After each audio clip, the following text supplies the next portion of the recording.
Hello, I'm old host Zachary, and very excited to have the Distributist on and Eric on for a discussion over libertarianism and traditionalism in the West.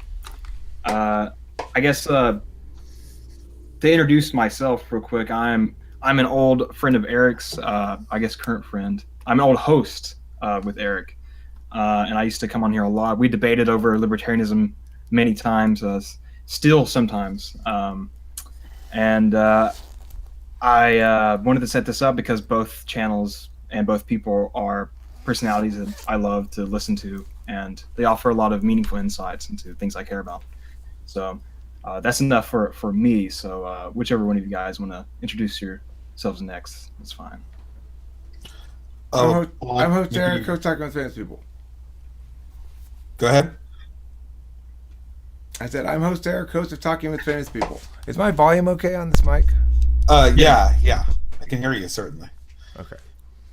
Well, I guess I'll introduce myself. I run a channel called The Distributist. I describe my political position as traditionalism, but essentially I talk mainly about cultural issues, some reactionary, some conservative ideas, and I do general cultural commentary.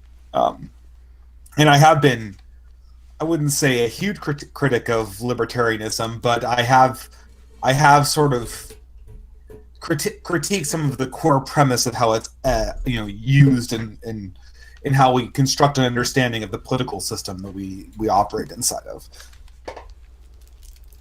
Clinton?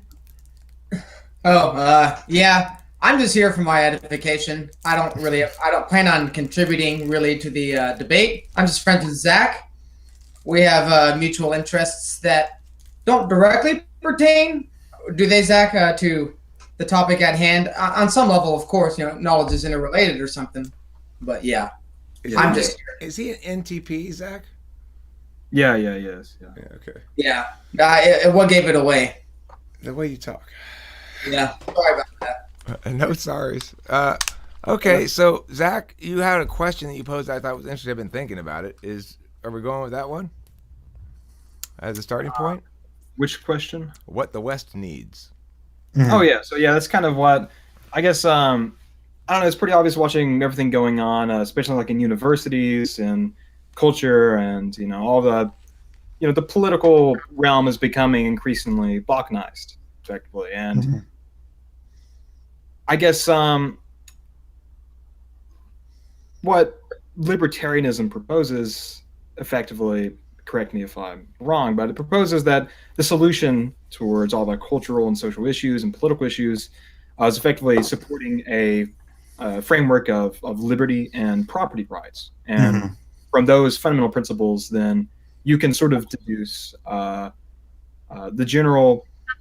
You can deduce a solid framework to protect the West against sort of erosion or anything that tends to threaten it. And by building your foundation on sort of property rights and liberty, it allows you to have a meaningful standard to judge things like other religions on, even domestic religions and domestic social organization around. So my question is, that I wanted to discuss is, what ought the West prefer? Is something like liberty and property rights something that will provide that foundation for us against sort of social pluralism, multiculturalism, and increasing sort of moral discussion that's being facilitated right now in the political? Mm-hmm. Who's the question directed to? That's just the discussion, pretty much. I think we should both address it. If you want to go ahead, go first, give your thoughts, Okay. give some opening thoughts, and then we can. Yeah, I've talked a lot about this. I think liberty and property rights are a very fine thing, and as we sort of conceptualize them in a Lockean perspective, they are a function of Northwestern European civilization.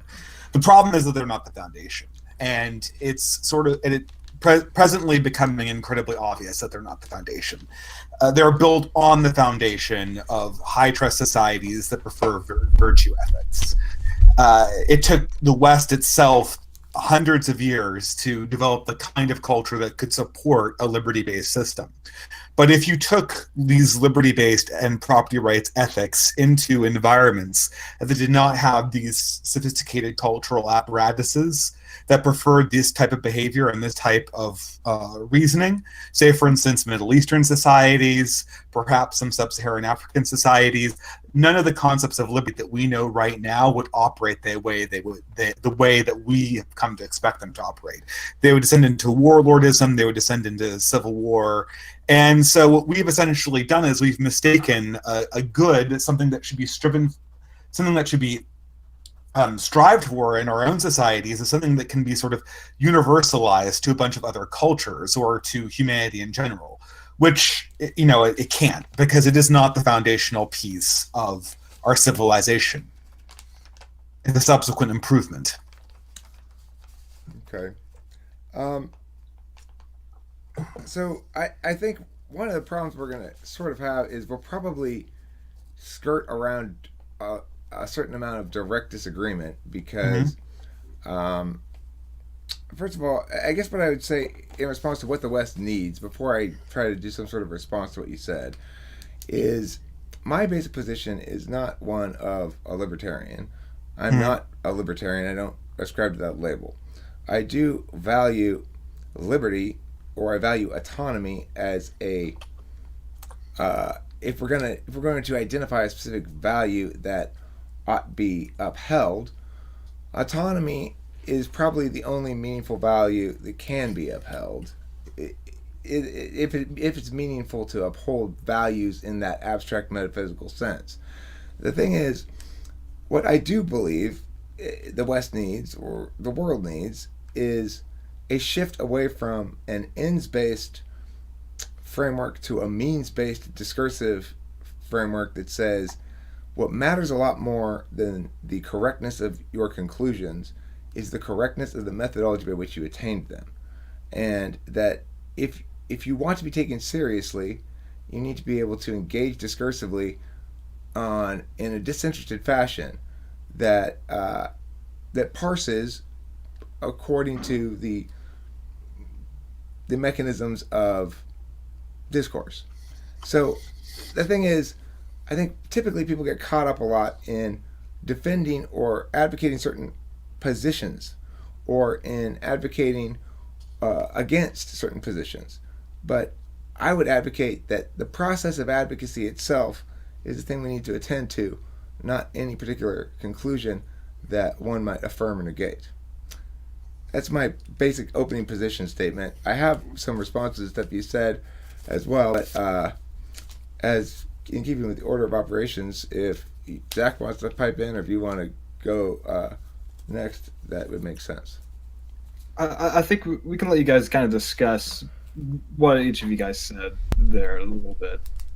Well, I certainly have no objection to the idea of sort of like people solidifying, a dialectic. I mean, it's functionally a cultural practice that we're saying that we need to have very, very strong cultural norms about how people conduct dialectics and perform epistemology. The difficulty is that, in our current society, we've had a very difficult time enforcing any kind of cultural norm that isn't directly linked to money or transactional legalism. So the crisis we're having right now is an extreme weakness in the culture of being able to influence what anyone does outside of essentially what's strictly legal or not. Okay, well, my position is that dialectic, in fact, is a natural consequence of successfully delivering shame through discourse. In other words, when somebody makes a terrible argument and I shame the living fuck out of them, they don't make that argument again. That's an argument they shy away from. And thus do good ideas win, ultimately, provided there's more discourse. Discourse will continually improve as bad arguments get shamed out of the marketplace of ideas. But you see here, there's a horrible contrapositive, and we're seeing it expressed right now, right? The horrible contrapositive is that the shame controls what makes a good argument and what doesn't. And now, you've got it backwards. In fact, I'm saying functionally, that's what's happening right now. People are shaming good arguments. They're not. They can't. It's not possible to shame a good argument. It is functionally happening in universities right now. Okay, well, I people assure may you be this is attempting happening. to shame them, but then the problem is a failure of the one who's making the good arguments to make them effectively enough. You can be damn well certain nobody's going to shame me for my positions. Well, are you going to get platformed? That's the question, I guess, right? Okay, I mean, granted, that's why I say we need a discursive environment that encourages more discourse without concerning itself regarding the content of the discourse. But I wanted to respond to a couple things you said also, which is about the non-fertile environment for these sort of rights-based, liberty-based, principles-based, or discourse-based solutions. I agree with you, and de Tocqueville agrees with you as well. Alexis de Tocqueville wrote a long time ago about the habits of democracy, and this is why it's pointless for us to try to intervene in places like the Middle East to try to effect change towards democracy, because number one, that democracy is not going to express in ways that actually uphold many values of a Western civil society that we think are valuable. And I'm with the distributist in that I am absolutely not a cultural relativist, and I'm not even a cultural non-relativist. I'm a positionist in the sense that to the extent that a culture fails to uphold values that legitimize autonomy, I'm going to oppose it. Is that an expression of my own culture? Sure.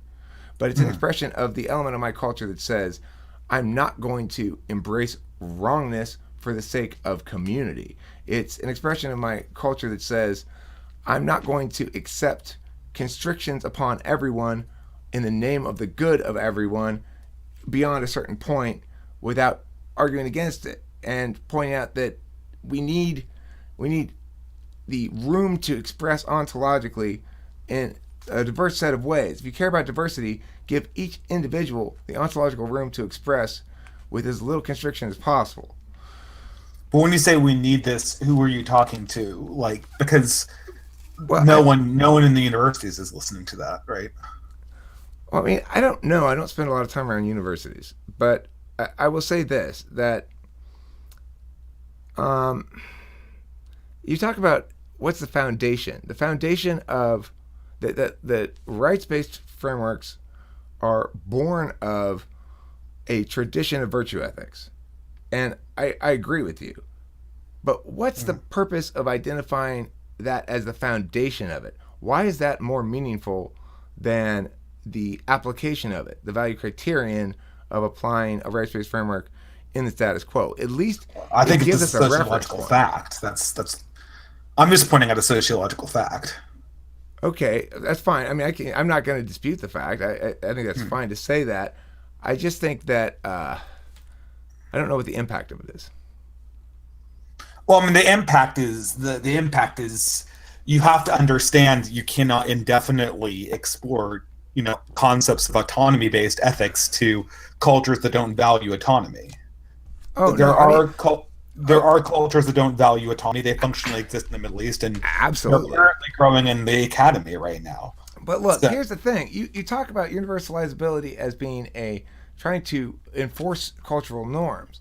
But I don't think that that's the only purpose that one makes normative claims for. One can additionally simply make normative claims to establish why one condemns another party normatively. Now, is that effective in and of itself? Well, not really, but it creates the environment of ideation that promotes a more reality-based response to policy considerations. I mean, we have to first make the normative claim before we can make the policy claim. We have to say, you are engaged in morally impermissible behavior before we can correctly determine any policy consideration regarding the matter. Well, Sure, let me. I totally agree with that.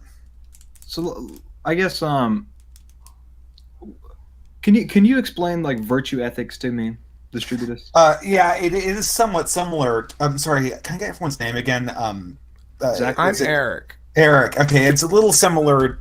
Virtue ethics. Well, it's essentially an older version of ethics that developed from Stoicism, and the idea, roughly, is to correlate virtue with intention and action, training and intention, rather than purely an association with utilitarianism, right? It's the goodness of the action and the virtue rather than the goodness of the consequence that determines what makes the action right or wrong in the eyes of the individual. And it also sort of differs from Kantian deontology, but that's a little bit of a digression. I think for purposes of this conversation. So for instance, a good example of how sort of the West values virtue ethics is the huge Christianity has this huge prohibition against lying, and this is something that is very much prohibited in Christianity across the board, regardless of whether it's for a good cause or not. Whereas in Islam, you have this sort of alternative tradition of taqiyya, where, if the ultimate end of the lie is good, that it could be permissible, and in some senses even commendable. But that would be a total violation of the concept of virtue ethics. What was the name of that? What was the name of that Islamic term you just used? Taqiyya. I was informed of that. And I was under the impression there was a nuance to it, that it's permissible to lie. There is many nuances to taqiyya, and it's not present in all forms of Islam. But it is present in Islam to a much greater extent than any similar concept is in Christianity. Virtue ethics isn't totally alien to Islam. Christianity just does virtue ethics more than Islam does, as a general tendency.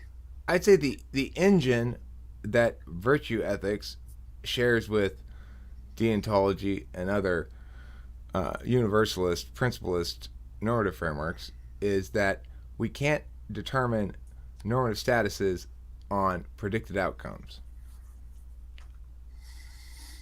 I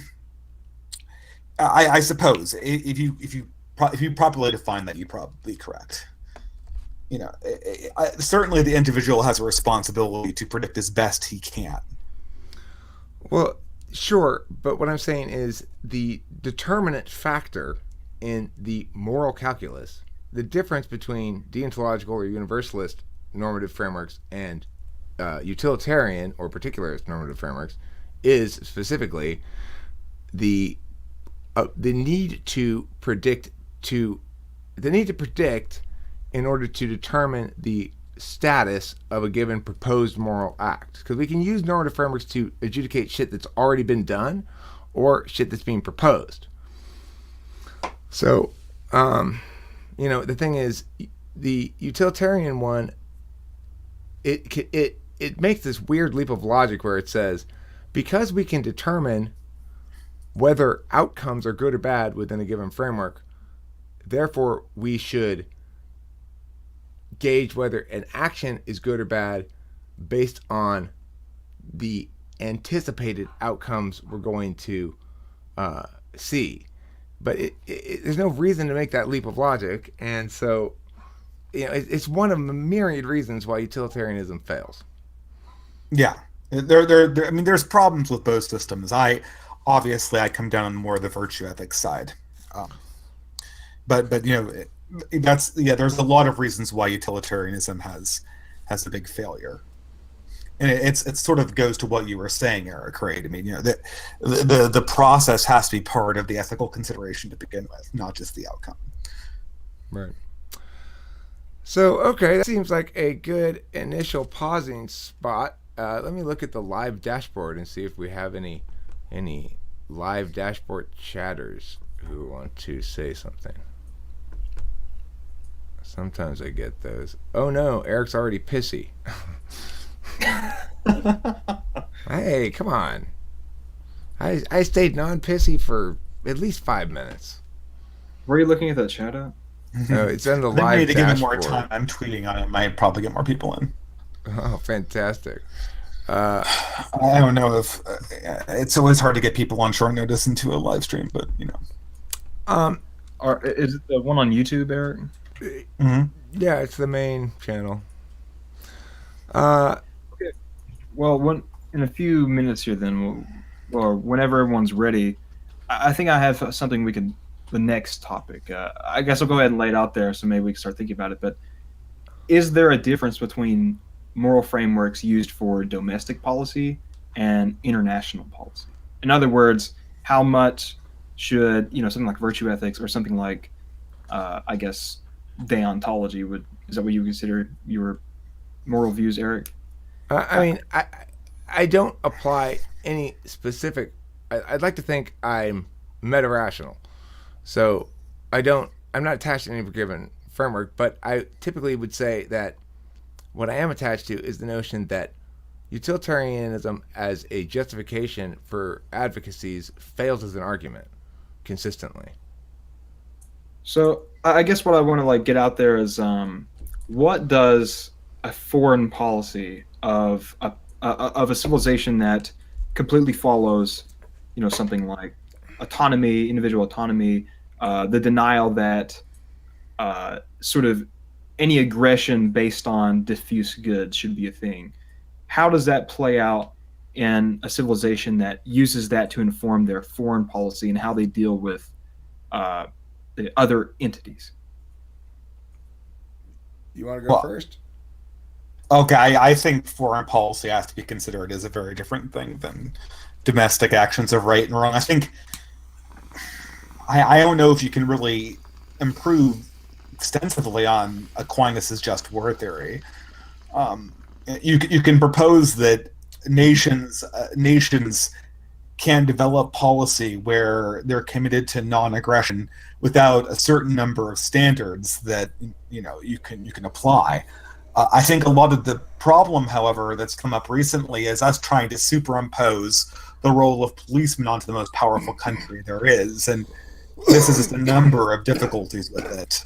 You hear this from both the left and the right, but it really is it really is a bad idea because as much as we might want there to be some kind of recognized world government, it isn't a reality, and it has no legitimacy. So its existence has become sort of a stumbling block for everybody. I agree with that by and large. My position on U.S. foreign policy is the United States should not be involved in stuff for reasons other than self-interest. That doesn't mean that everything that's in our self-interest is justified. I'm just saying, if it's not grounded in a legitimate self-interest, but rather in some advocacy of justice on an international scale, then we're assuming solvency, which is a huge problem in public policy in general. Assuming solvency. Well, here's a big problem. I'm going to describe the fuck out of the problem. So we should pass my law, right? Here's more reasons why I should pass my law. Because the problem's so bad, the problem's so bad. You're assuming your law is going to solve it.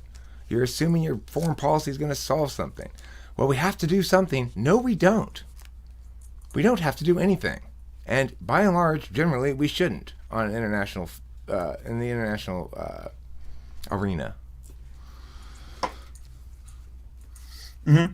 Yeah, I think generally, especially right now, right when the United States is sort of figuring out that its values are not infinitely exportable, we really have to start questioning what a lot of people in the State Department are telling us about these foreign adventures. I think they are highly questionable. Yeah, the current Lincoln-Douglas topic is wealthy nations have an obligation to provide developmental aid to other nations. That's the topic we're doing in Lincoln-Douglas right now.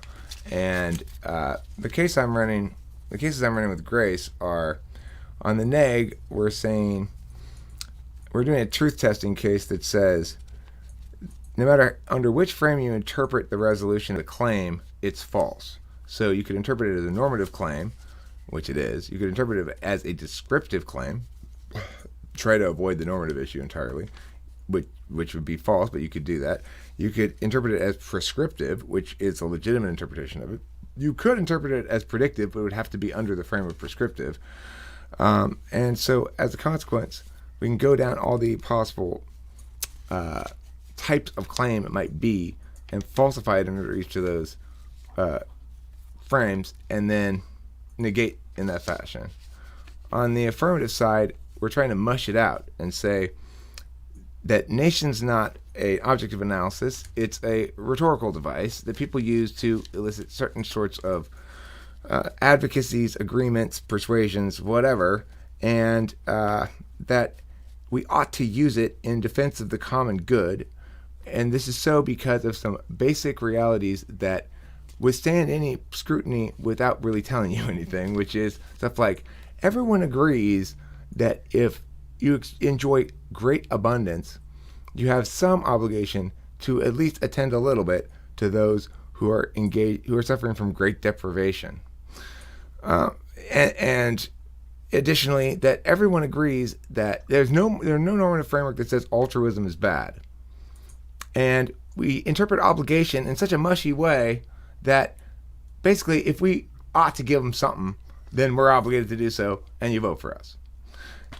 It's the best way you can affirm something like that, because the statement itself, like wealthy nations ought to provide developmental aid to other nations, it's not a statement that has a truth value in any meaningful sense. Well, it's too vague. Yeah, what does it even mean? Well, what it means is, should we do communitarian redistributist shit? That's what it means. Well, we do already. I mean, I know, but it's asking the normative question. It's asking the moral question. Should we? I mean, I think, I mean, the big question on the table right now is, does it work?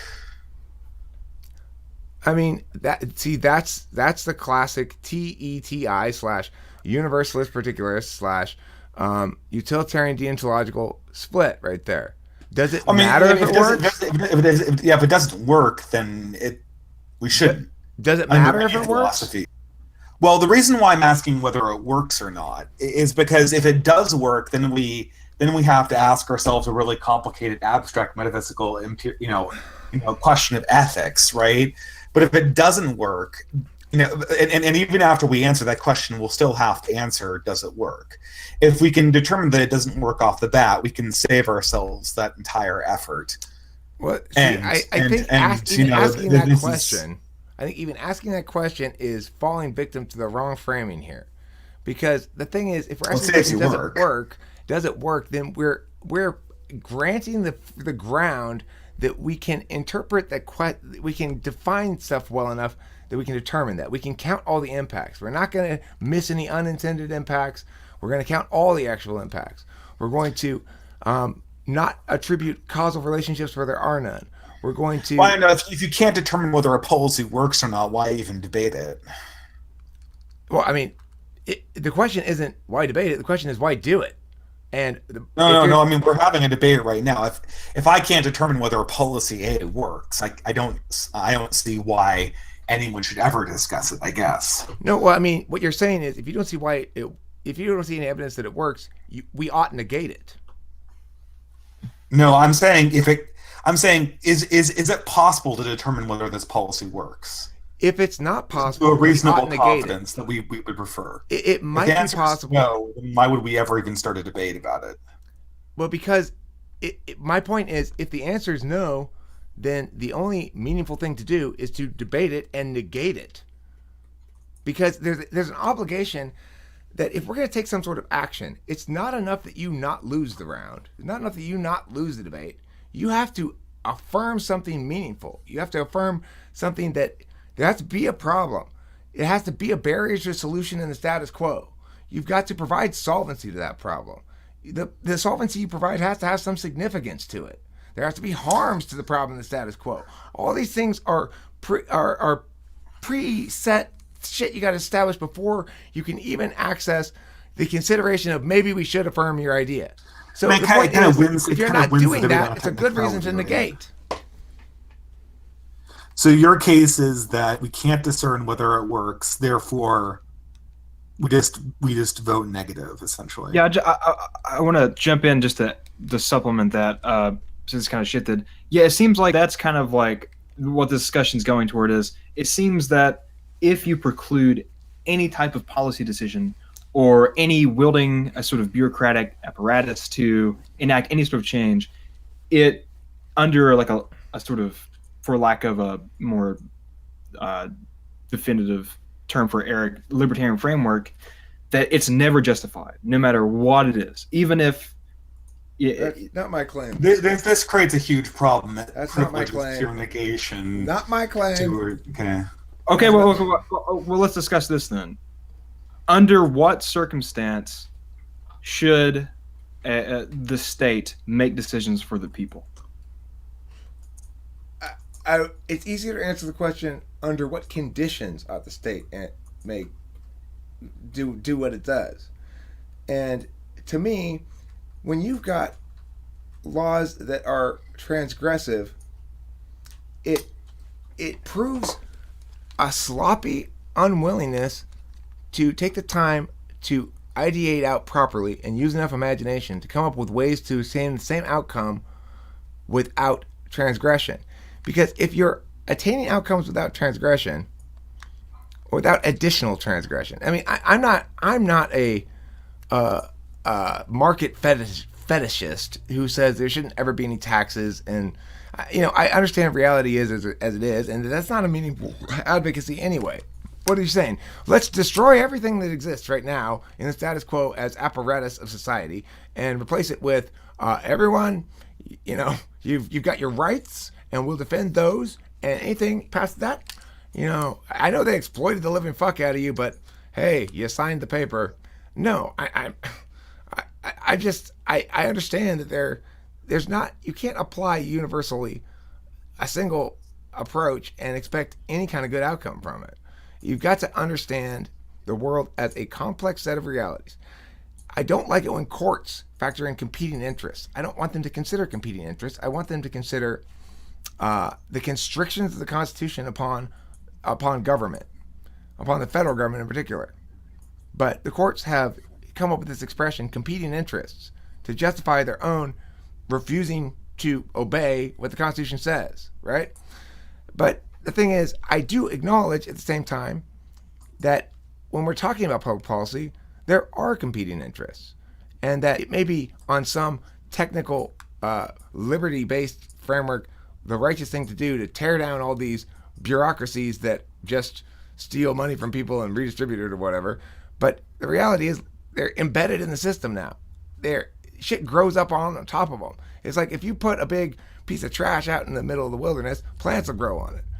So you can't get rid of the piece of trash without fucking up all the plants, So you got to be careful about that shit. You can't just be willy-nilly. Let's just destroy society's apparatus.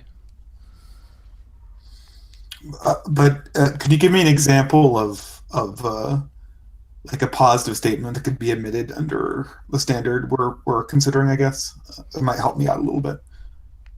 A positive statement that could be a positive course of action, right? I mean, okay. Well, so let's talk about traffic laws. Currently, we've got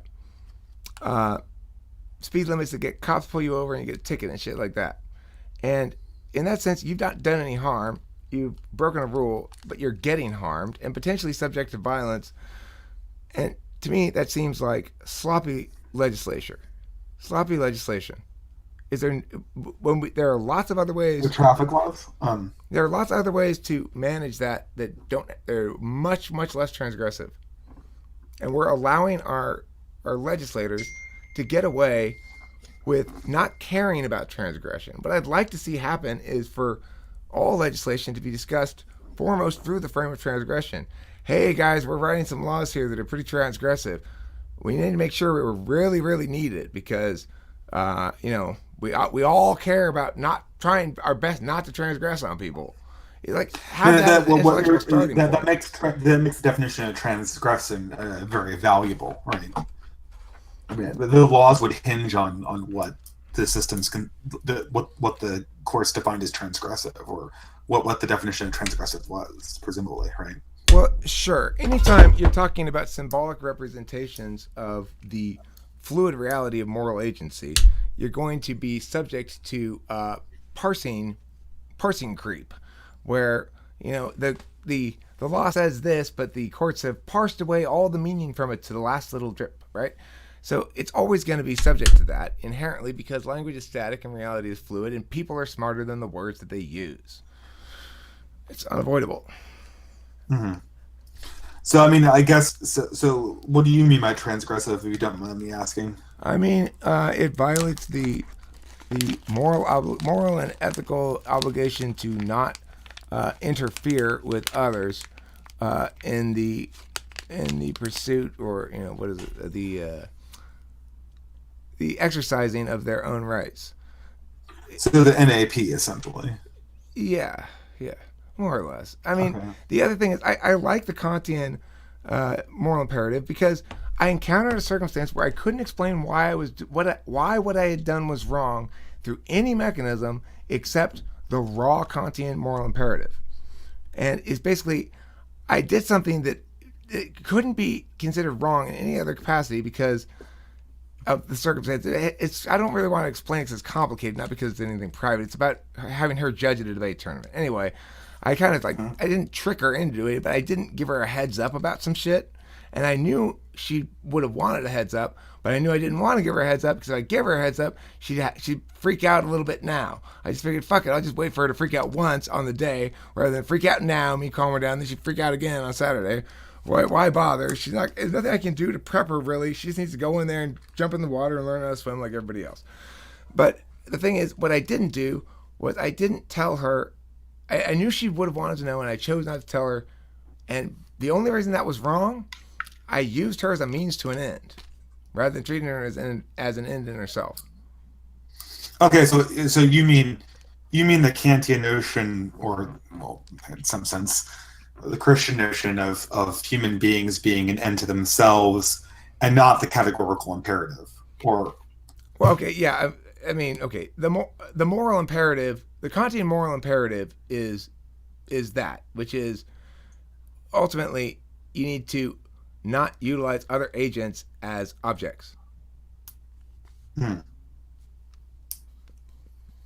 Okay, yeah, I've heard this one coming out of Kantianism.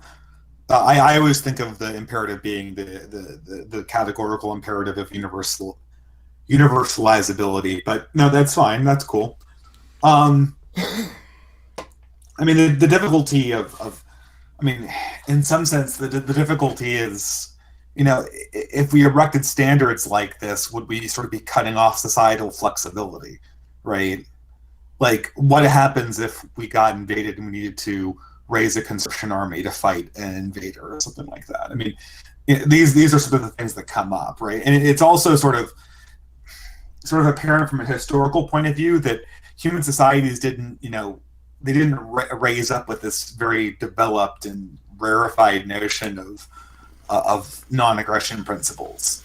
And so to me, the question arises whether this liberty, if for instance we're in a civilizational decline, it's very possible that a lot of these very, very developed concepts of non-aggression, they're going to have to sort of be modified going forward in order to make the body politic of the civilization survive. Well, I mean, I don't think anybody actually makes decisions consistently on a specific, fully fleshed out normative framework anyway. I think the key is not to change the negative rights framework, but to situate it properly, which is to say, as people encounter examples of what I think we're both doing, which is providing a meta framework, a means of considering other normative frameworks and other valuing systems and other expressions of human ontology, of putting those things within an understanding of one's own purposed existence, that is something that when modeled, others can manifest where formerly they could not. Okay, I want to pin down this talk, and this is shifting gears because we dropped the international topic, but on policy decisions, I really want to pin this down and get your guys' views and let you discuss it. Is there a moral calculus available to us for policy? Is there a moral calculus, or do we just have to sort of approximate, like how Eric was talking about, how people make their lives purposeful? Is there an objective moral calculus, sort of like a Kantian framework of some sort that can be employed within policy decision, or is it a lot more complex than that? I think it's always more complex. I think you have to use heuristics to get yourself around this. I don't know. I mean, in some sense, I would just word count for like a calculus. I mean, I guess I'd have to just ask, like, you know, what are you? What would it have to be a calculus? Yeah. Okay. That's. I mean, yeah. What? Obviously, a calculus is going to be something that you can apply consistently across the board to test some aspect of governance, some legislative act, some presidential act, or whatever. So, okay, is there a single calculus? Well, no. Obviously, specific aspects of governmental action would need each their own calculus. But beyond that, it's I think the calculus is as simple as apply the harm avoidance principle for government, which is a much higher standard for action than most other frameworks, because it says you don't act at all until you are sure you will do no harm.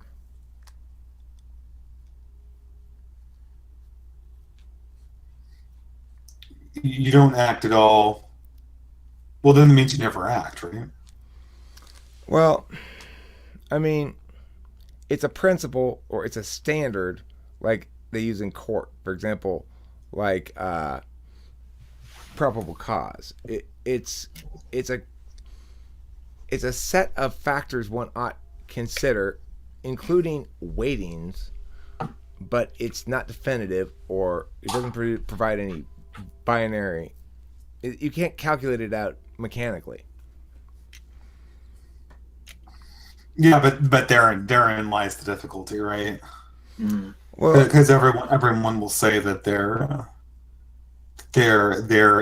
did the calculation and they're reasonably probably sure that they won't do any harm, right. or So, they'll do less harm. Like, the Iraq War will do Okay. more good invading than we. But see, the certain, harm like, avoidance principle doesn't justify doing certain harms to avoid other harms. It would still justify responsive violence, though. But regardless, the thing is, the point is, if we had that framework of, remember, guys, we're at the helm of this thing that mostly does damage, but that we need to have. So we need really, really fucking cautious people driving this ship, because mostly when we take action with it, when we try to drive it, we crash into shit all the time. It's like all we do when we try to drive this thing. No, now it's my turn to drive. No, I want to drive. That's government, right? That's government in a nutshell. A bunch of fucking morons fighting over taking turns crashing into things. Yeah, I mean, in the process, certain people get more wealthy and certain people get less wealthy, right? Well, yeah, some people say, I want to crash into that bank and I take the money. Yeah, that happens too. Let's crash this stupid fucking boat into the bank. But the thing is, I get that we have to have it.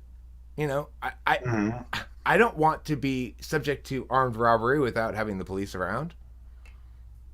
Mm-hmm. No, I mean, yeah, I mean, government has an enormous error rate, right? I'm not so sure. I mean, we could say we'll do. I mean, I think would you agree that our government does not make a lot of changes to itself relative to other countries? I'm sorry, you cut out for a second there. Does not what? There's a proposition among most of my progressive friends that the United States does not, in fact, have a very active government when it comes to changing itself and expanding and doing things domestically. And I was curious what your position, like, relative to other countries. Oh, relative to other countries? Well, I mean, it's less progressive than most Western Europe democracies and like Canada, I guess. But as far as active government, the thing about the United States of America is it's supposed to be a federation of 50 independent states, where most of the power. That's since the Civil War, though, right? Okay, but the thing is, regardless of that, I'm talking about I'm trying to express something that's I generally believe to be the case, which is we have the pyramid, the triangle is upside down.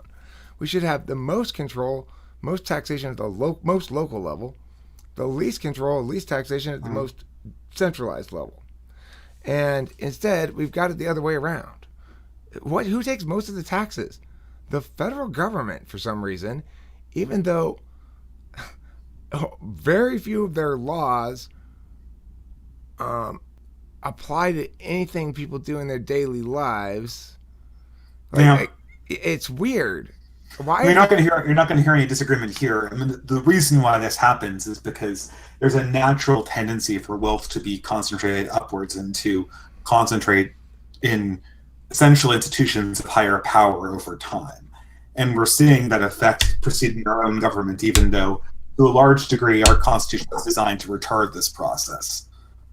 Now, I think a lot of people want to see power delegated. The difficulty is just practically how to accomplish that. Well, I'm going to be president. I don't know if Zach told you I'm running for president in 2020 and maybe 2024.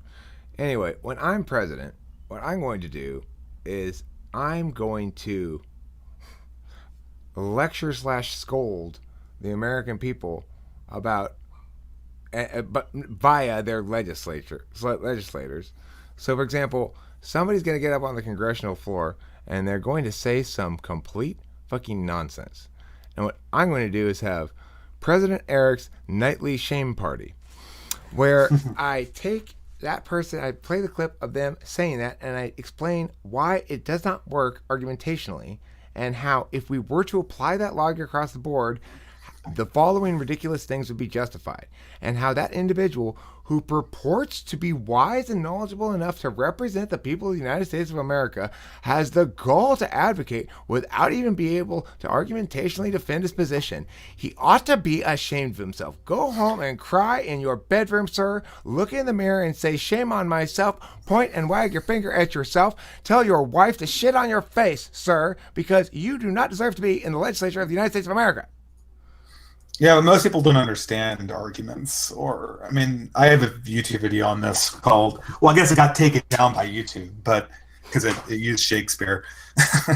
But it's called Why Narratives Always Defeat Arguments. Most people don't, most college professors at this point don't even understand the idea of arguments being invalid.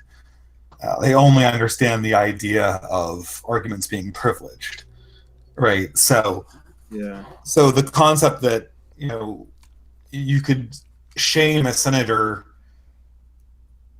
for being, I don't know what you'd shame him for, but I don't know, taking on any of popular, for instance, I don't know, Social Security and Medicare. Or the Department of Education. Those are sort of the three things that are really concentrating power upwards right now. They're incredibly popular programs. Social Security is the most insane clusterfuck of mission creep / proof that stupid centralized static bullshit ideas don't work over time. Yeah, but it works because it's paying people, right? And this is the thing: if you control the purse strings, and the institution will create a narrative to justify the fact that it's paying out if it creates a large enough constituency that it gets paid out to. So unsustainable systems can perpetuate themselves like this. The Roman army in the later half of the empire was an example of this. It's a very good observation. I had not heard it put that way quite before, but that's very, very good observation. If your program pays a large enough population of people, then the clamor of that population is sufficient to preserve the program. Because not only do you have the clamor of that population, you have the people near those individuals of that population who themselves would feel the burden of that person losing that thing. So now all of a sudden you've got, it's not worth the fight. Hey, let's fight about something else, right? We can't do anything about Social Security. Well, I want to do something about Social Security. I will advocate to Congress. I will provide them the law. I say, here, pass this, bitches. I'll write it for you, motherfuckers. You're gonna do it wrong anyway. I mean, to take down Social Security, that would be quite a bill, right? I will take it down. I will see the death of Social Security before my own death. And I will do it in a way. That will happen because of the Social Security collapse, not because a legislator takes it down. Hey, shh! Don't tell people my secret prediction trick. Maybe it won't happen. I mean, who knows? I mean, the people in power, they're masters of essentially creating stopgaps for collapse. That's why they're in the positions they are. Stopgaps for collapse. That's a good band name. Yeah, it's kind of metal, isn't it? I wanna jump in here. Before we leave this topic, I just want to clarify some of the distributist views. It didn't seem like when we clarified it was like the NAP was something that it's ought to be preferred in a sort of environment of the political or policy decision. What is your opinion on the NAP? Do you think that do you think that it's like? Do you have any objections to it? Yeah, it's the NAP is not a civilizational death pact. The thing is that there are many. Okay, for instance, I'll give you an example of this. You've heard of the Battle of Vienna in 1689, right? I have not, no. So in this battle, the Austro-Hungarian Empire, it was in a locked conflict with the Turkish Caliphate, the Ottoman Empire, right?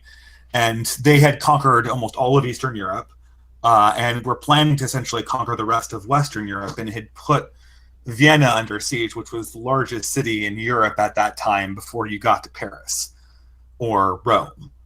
And the Austro-Hungarian Empire had been caught totally off balance, and they were losing the battle badly. But thanks to a few well-placed letters by popes and cardinals, the Catholic Europe was able to convince Poland under Jan Zabinski, who had signed, I believe, a ceasefire with the Turks, to essentially, out of nowhere, just declare war on Turkey, and just march in with a bunch of horsemen and smash the Ottoman Empire. That's a violation of the NAP. If that violation of the NAP hadn't happened, Europe would be Islamic right now. Okay, well, So, this is the thing. I mean, like, we live in an aggressive world where people betray each other, where there's actually violence going back and forth. The law is essentially, you need to be able to defend your people and your civilization. The NAP is a very, very, it's a very, very good fundamental first principle to be had inside of a high trust society.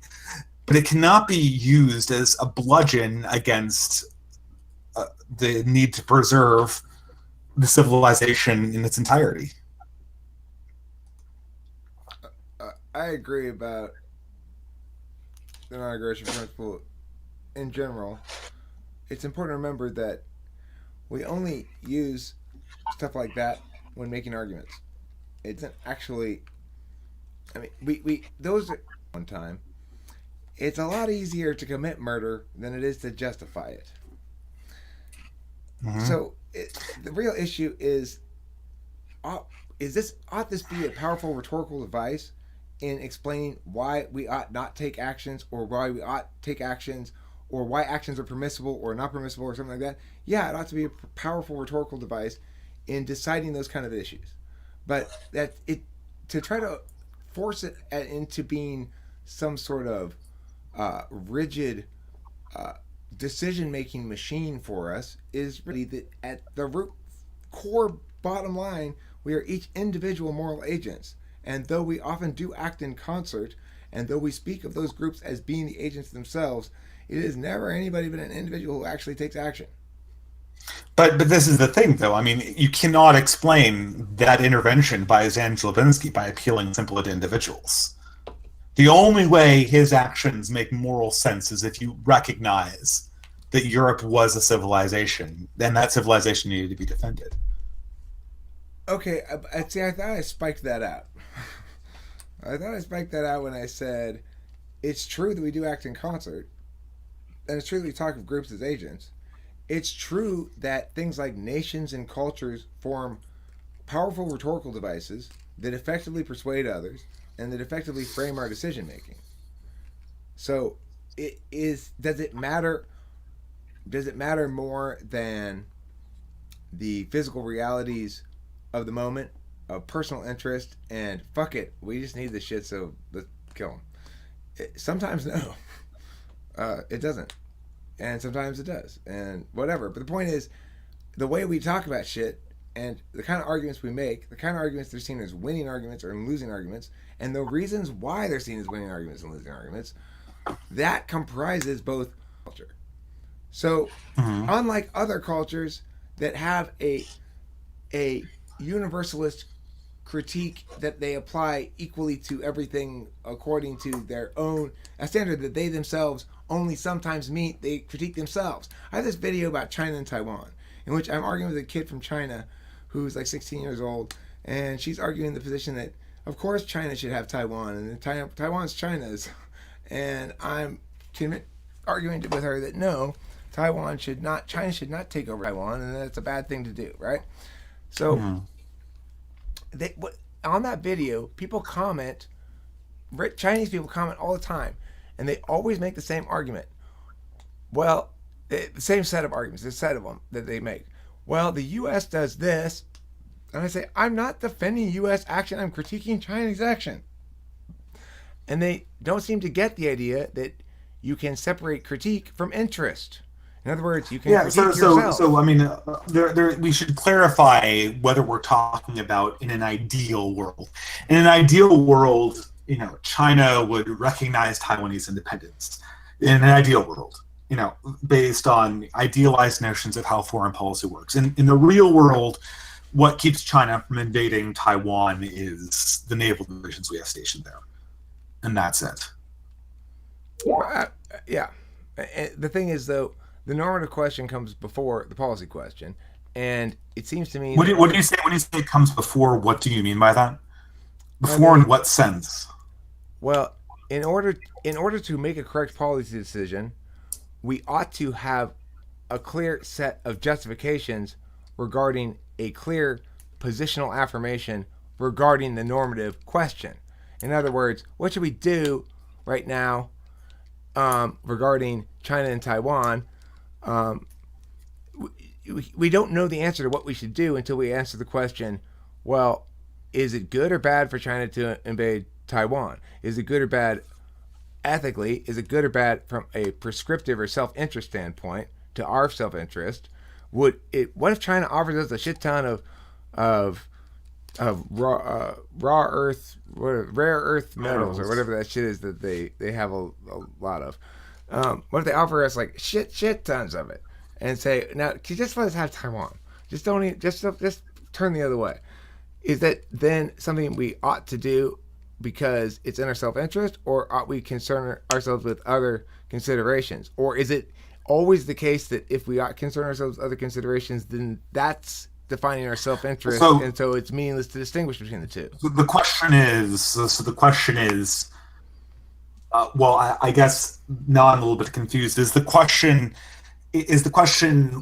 should the United States in this instance put its national interests before its ideals, or is it the United States should generally put its national interests before its ideals? Or I'm saying that the United States.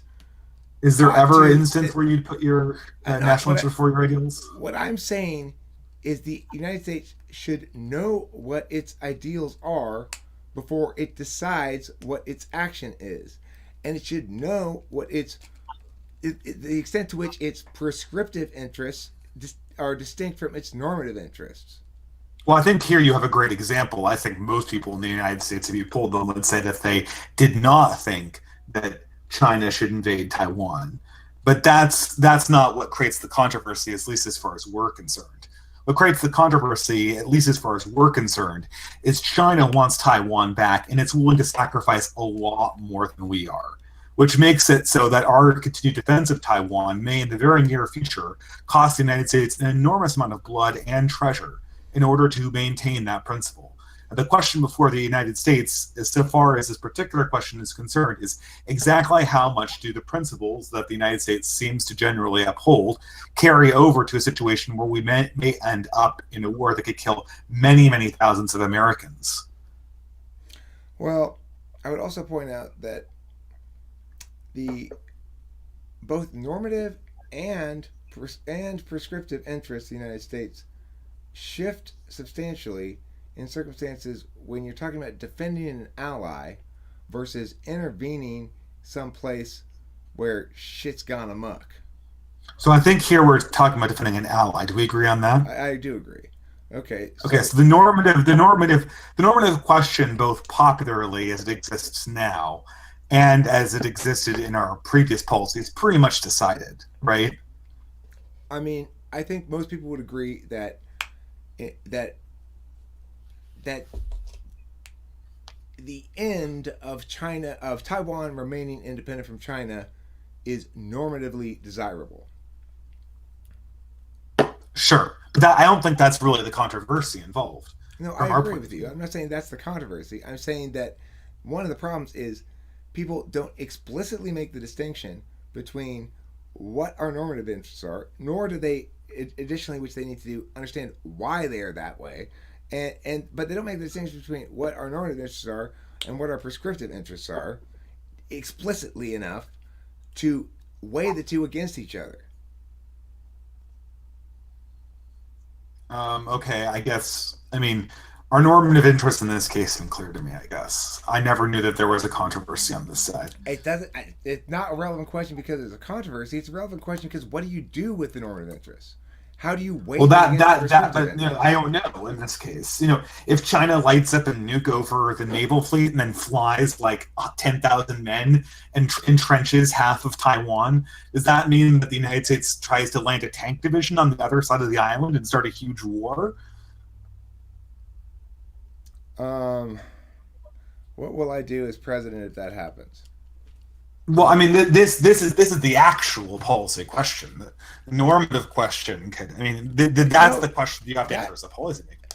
That's not a policy question. That's a what to do if question. That's not a real policy question. It's broadly a policy question. I mean, it is, but you're not saying which public policy should we implement. You're saying what should we plan to do in this contingency? I mean, also just how much do you want to saber rattle over? How much do you want to just tell China? For instance, would you just move in 4 carriers and put a bunch of nuclear submarines next to China? What the next time they saber rattle over Taiwan? Fuck no! I'd play Asian FE diplomacy. I'd laud the Chinese people. I'd laud the Chinese government publicly. I'd provide a lot that made them feel. I think you're wrong.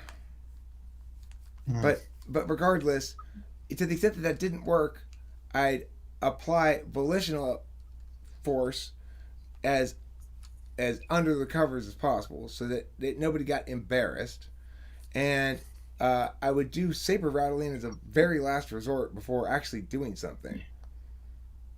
I mean, speaking well about China has been the policy of this country for years. But I mean, as China grows in power, they will saber rattle more and more, regardless of the flowery language we use to butter them up. Well, here's a policy plan I came up with for U.S. China Taiwan policy. It's this. I say, okay, China, I'll agree to all of your definitional bullshit that you have with Taiwan, that they're yours, blah, blah, blah, blah, all your words that you want us to agree to, provided you can win the argument that you ought to be afforded that status, which China will say no to. And here's the forum. I mean, who would decide who won the argument, right? Here's the website where you guys can argue this point. All you got to do is provide a paper that argues it successfully. The arguments you make withstand legitimate scrutiny as adjudicated by unbiased debate judges. I mean, they'll argue that Taiwan is a rebel province in the same way that the South was. Okay, but reciprocal burdens then open up the other side to argue, no, Taiwan should be the government of all of China then. Okay, great, but then who decides that? What? So if that issue can't be decided, then why is she trying to get to invade Taiwan? Wouldn't that issue They need to will. be decided in order to do so? No, they'll just do it. Okay, well, but remember, Well, remember what the thing is, though. Remember what I've tasked him to do. I've tasked him to win the argument. Yeah, Can I ask you a question? Yes. Yeah. Was there a huge debate over whether we should invade the South in after Gettysburg? Like, did we sit down with like Jefferson Davis and go like, well, guys, look, we won the debate, and no, Lincoln just invaded the South. Policy that I want to implement as president, though. I'm going to say, listen, here's the terms by which we will agree to all your shit. All you got to do is win the debate. Every Chinese expert will say that the Chinese won the debate, and every American expert will say the Americans won the debate. No. Listen, here's Has the this problem ever with that. happened in history of the No, world? it never has. Of course not. I'm fucking breaking new ground, god damn it. I'm setting the world straight. I'm providing and creating the discursive environment that the world needs in order to correctly adjudicate issues before them, right? So why would it work now when it has never worked in the past, though? Nobody's tried it. I'm Nobody has pretty ever sure- said, here's our terms. Here's our nation's terms. If you can win the debate to my satisfaction, okay? Now, you might say I'm super biased, but I will give you exacting and precise and objectively verifiable by everybody reasons why a given point is correct or not correct, and I will explain to you exactly why in plain black print so that everybody can critique it exactly why a given point wins or loses. Now, if you want to play fair... We know how this works, right? We know that if you set the standards for the debate, you can decide who wins on... I know that if I set the standards for the abortion debate, I can contrive a pro-life victory, right? You don't have to contrive it. I will kick any pro-choice argument's ass. Okay, but you can set the standards. I can make the pro-choice side win. If I set the standards, though. Okay, but no, you're missing the point. Debate isn't You said like that. You said that if they can win a debate where I set the standards, listen, you don't understand it. Debate is not like that. I am a debate coach and debate judge. When I watch a debate round, I am judging it entirely on the flow of the argumentation. It is mechanical like chess. You can determine concretely a winner, a loser, or a wash. Okay, can I ask you a question? Have you seen the debate championships in Oxford-style debate? I used to do that all throughout high school. Oxford-style debate is a parley? You talking about parley? I'm talking about you go to watch the video of the debate champions. Okay, listen. Are you talking about parliamentary debate? I'm talking about Oxford-style debate. Can you give me a little bit of the format? The format is regardless. The format is broadly, it's like there's 2 affirmative, 2 negative sides, some cross-examination, and then there's 2 sets of rebuttals. That's not the point. How many people are in the mix? No, it actually is. How many people are in the mix? 2 on, in standard format, 2 on each side. Okay, so it's 2 on 2. And is it plan driven or is it general advocacy? It's plan driven. It's case driven. Okay, is it plan? Every debate format has cases. Does it have formalized plans? Do you rank things like critiques or theory arguments? Yeah, you can run critiques and theory arguments, which is why if you look at debate championships, there are 2 critiques and counter critiques. They go totally off the rails. Is it flow debate? Does everybody write down all the argumentation, subpoints, and everything? Mm-hmm. Is there spreading? Yep. Okay, so it's real debate. Good job. Yeah, and it's just nuts. You can look at championships. Nobody could discern a point from there because it's a critique and a counter critique. Well, and so one side says that this is wrong because the resolution is racist, and the other one says that you're wrong because you're anti-LGBTQ, right? And they go on their little things, and the judge has to decide how well they perform their critique because no one's playing by the same rules or critiquing the rules. Well, okay, let me hop in here to just make the distinction here to kind of clear the air of the argument. I guess the point here to discuss that we'll sit down is, I guess this is sort of the, to get a response from Eric. If you sat down, let's say Oxford debate style with China, who's there to adjudicate who wins the debate And two, what happens if they don't care anyways and they continue with their? I'm not talking about having a debate like that. I'm saying when the argumentation changes. So in other words, China, come and you write out your case here. When the argumentation changes, they can't. It's not I can win the argument as China. You cannot win the argumentation I can't. change. Yeah. The assumption: China has a right to own all territory that is Chinese. Premise: Taiwan is Chinese. Conclusion: China has a right to Taiwan. I won.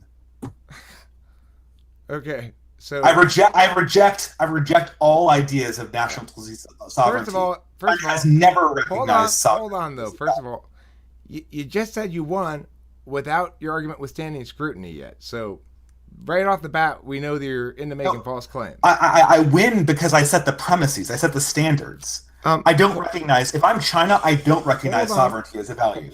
Hold on. Sure. If we are going to talk about which argument wins, then the argument has to withstand scrutiny. Now, sure. I'm not saying that scrutiny will necessarily be unbiased or biased or whatever. I'm saying it's possible for it to be fully disinterested. As anybody who's coached or judged debate knows, it's easy enough to debate. The better argumentation is made, the easier it is to distinguish a winner. Mm-hmm. So the thing about that is, the reason China won't win the debate is because they'll constantly fall down the same argumentation traps that anyone will fall into when they're trying to justify unjustified violence. Really? How? Yeah, of course.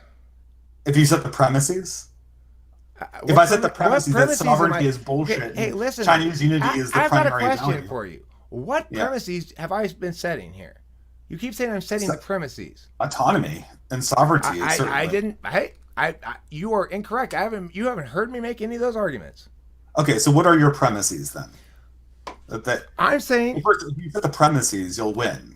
Okay, what do you mean the premises? I'm saying what is the base axiom? The argumentation will unfold before us. They make points. Counterpoints are made. This side makes points. Counterpoints are made, and the argumentation chains are flowed. A progression of warrants that are responsive and interconnected with other argumentation chains that allows turns, that allows other debate shit to happen, and allows a calculation at the end. Or an assumption or a premise, right? That's how it works, right? Both sides get to establish their own framework and then prefer my framework arguments. Okay, great, but I will say that Chinese sovereignty takes precedence over national sovereignty.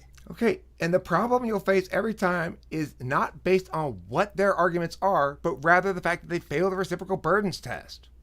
What's that mean? NAEP, basically, right? No, the reciprocal burdens test is nothing to do with the physical world at all.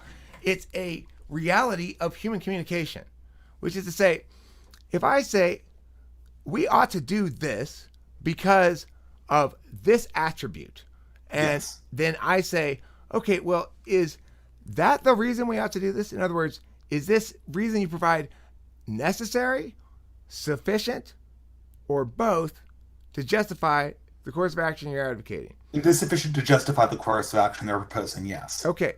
So then, as a consequence, I can use this to justify similar courses of action. Sure. Okay. So then what we determine is China is justified in invading Taiwan. Because it's Chinese. The United States is justified in invading China because we're United States. Why? Because we're United States. No, the premise I said was that China has the right to own China. Well, is that a framework? That's an observation. That's an observation. You haven't provided a framework. It doesn't follow from the premise I just stated. It's an observation. It's not a premise. Okay, it's an observation. What are you observing? You are observing. I'm observing what? Okay, hold on. Let me jump in. I think the point of the reciprocal burdens is like, if China can use that as a justification for action, then that same principle would be therefore extended to other sort of sovereign states. And those impacts land on the side of the opposition and end up outweighing the impact of the claim that China is making. and they end up justifying shit that both parties agree is unacceptable. And What is- as a what is consequence, China- they fail what is the premise argumentationally. Chinese sovereignty overwhelms individual nation sovereignty. What does that justify? It justifies any nation making the claim that their sovereignty overwhelms everybody else's, and we end up with a framework-free international understanding of behavior. We're no longer answering normative questions. We're just saying what one feels like doing. We do have a framework-free understanding of international relations. Okay, well, that's not going to win the debate, though. That's why I set that criterion to get what they want. No, they'll say that any nation that has a break-off rebel province, if it's part of the same original nation in the foundational sense, they have the right to return that rebel province into the fold. And just we like will help Spain them. did. We will help Taiwan. We will help Taiwan exercise that right and return that rebel China province back into under Taiwanese control where it belongs. And After then they'll all, say, that how many was the- thousands that of was the American lives do you leadership- want to That was sacrifice? the leadership that was displaced by fucking Mao Zedong. So of course they're the rightful leaders of China, and we need to go enable them to exercise that right. Now China doesn't like that outcome, so any arguments to produce that outcome they accept lose the on outcome. the flow for them. They lose on the flow. They lose objectively on the flow. No, I haven't seen anything that really lost me on the flow. I just projected your premise. No, I what I'm saying rejected is the premise. it loses on the flow because they cannot avoid acknowledging that if they use that argument as a criterion for decision making, that the reciprocal burdens allows that argument to be turned to justify Taiwan taking over China. Since that's an unacceptable outcome for them, they They'll lose say, that they'll say, fine, argumentation Taiwan chain. Taiwan lose takes over it. China and will dominate the interaction there. Do you And agree China they and lose? Taiwan are the same. Do you agree that it loses them the argumentation chain? No, it does not lose them the argumentation chain. Oh my God. Absolutely not. So It is you're an not example because they of somebody rejected the who's premise of clung, your argument. You're not hearing me then. Mm-hmm. You're not hearing me. Yes, go ahead. What I'm saying is that China loses an argumentation chain in which they justify invading Taiwan on the grounds that Well, not invading, taking Taiwan, essentially. Incorporating it like they did Hong Kong. hold on a second, I gotta emergency go to the bathroom. Let's take some questions from the chat. It's a good breather here.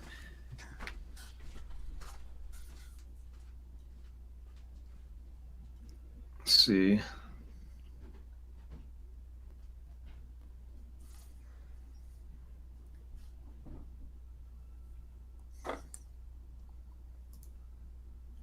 I just want to take this break to say that I appreciate you coming on and debating Eric. No, I'm always open for a discussion.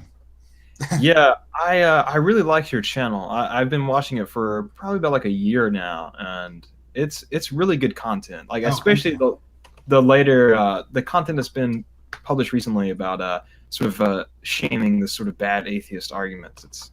It's really entertaining. I didn't really mean to shame them, but I guess people like the response videos. Well, we'll see what happens with the channel. I hope to continue making content, but I think it'll evolve and I'll try different things. I think that, I am very pessimistic and cynical, as you probably get from this conversation. Yeah, it's where it going? Well, I sort of am very influenced by reactionary thought and more ancient thinking, where a lot of these Enlightenment premises of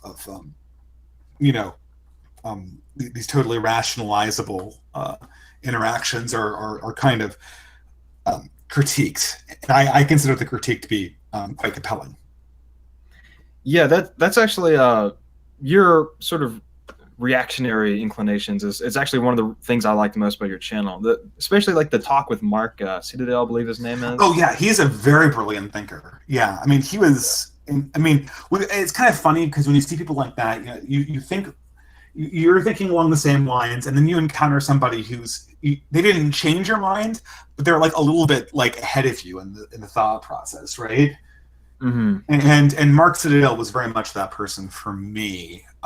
Where The guy's very erudite. yeah, Definitely. I feel like I saved a lot of time just going like, okay, let's see the work you did. Okay, yeah, you're right. Yeah, this is more or less the direction I was going. Thanks for saving me the time and leading me and sort of correcting a possible misstep I might have made earlier on. But I don't think reactionary thought is like really sufficient in itself. I think that it sort of leaves aside the fact that we can rationalize systems on a local level, and that we can't. I mean, these people like de Maistre, they thought that we should just totally de-rationalize, right? It was sort of the opposite of Eric's arguments along. They said that we had to take the premises and create, this incredibly irrational superstructure around them so that they could not be challenged. Because the thing is that every premise crumbles when it's challenged. Here's another thing, right? Like the reciprocal, the converse reciprocal of the debate I just had with Eric, right, would be if every subcategory of people has a right to break away, then any group of individual people can ignore the sovereignty of the government. Yeah. So the thing is that in some sense, Eric is right that you can turn it around and like come to these small hypocrisies. Unfortunately, that's true with every single premise. Every single premise has these little tiny things that you can invert inside of it. And you can always invent a negative framework to displace it. So this is sort of the tyranny of the negative framework, is that you can use scrutiny negative frameworks to constantly smash things, but you can't build anything up in its place. And that's what we're coming to in postmodernism. It's the dissolution of everything, right? And this is why we need to start actually thinking about how you can build something positive and not just melt everything down. Yeah, exactly. And I think another thinker that I know you enjoy that sort of has like a sort of modern reactionary vibe to him is Alistair McIntyre. His book on After Virtue. We I haven't uploaded all of this yet, but on my alternative channel, I do have a full copy of his audiobook After Virtue, written by a really great YouTuber. I think he blogs under the name River Run. That's the name I know him from, chat and Twitter, but I have his recordings of Alistair McIntyre's After Virtue, and it's a great book. If people don't have time to actually read the whole thing, come to Traditional Art Codex, and you can get the audiobook there. Yeah, anyone who's watching, it's a fantastic book. Mm-hmm. But that was one of the reasons why I wanted to have you on, though. Sort of debate with Eric is because I love to see the sort of reactionary framework go up against this sort of liberal Enlightenment ideas and see how it all plays out. Sparks flying effectively. It's really nice. Yeah. Welcome back, Eric. I just want to clarify my whole point about this thing is sure. It's not designed to ever actually produce a winner or loser. It's designed to get Chinese people to try to have to argue their position. Mm-hmm. It's designed to elicit the actual members of the Chinese public saying, I'm a patriotic Chinese person, I speak English, I'm going to go argue. It's going to be, open to anybody to come and there'll have to be a means of arguing shit out. But RFDs would always be like this. Look, the problem here is in this particular argumentation block, you argued that it's okay for China to do this because of long-standing historical connection between the people. They're a united people and they have to be together. But your opponent here had pointed out that if that's the case, then why ought we not together it with Taiwan in control instead of China?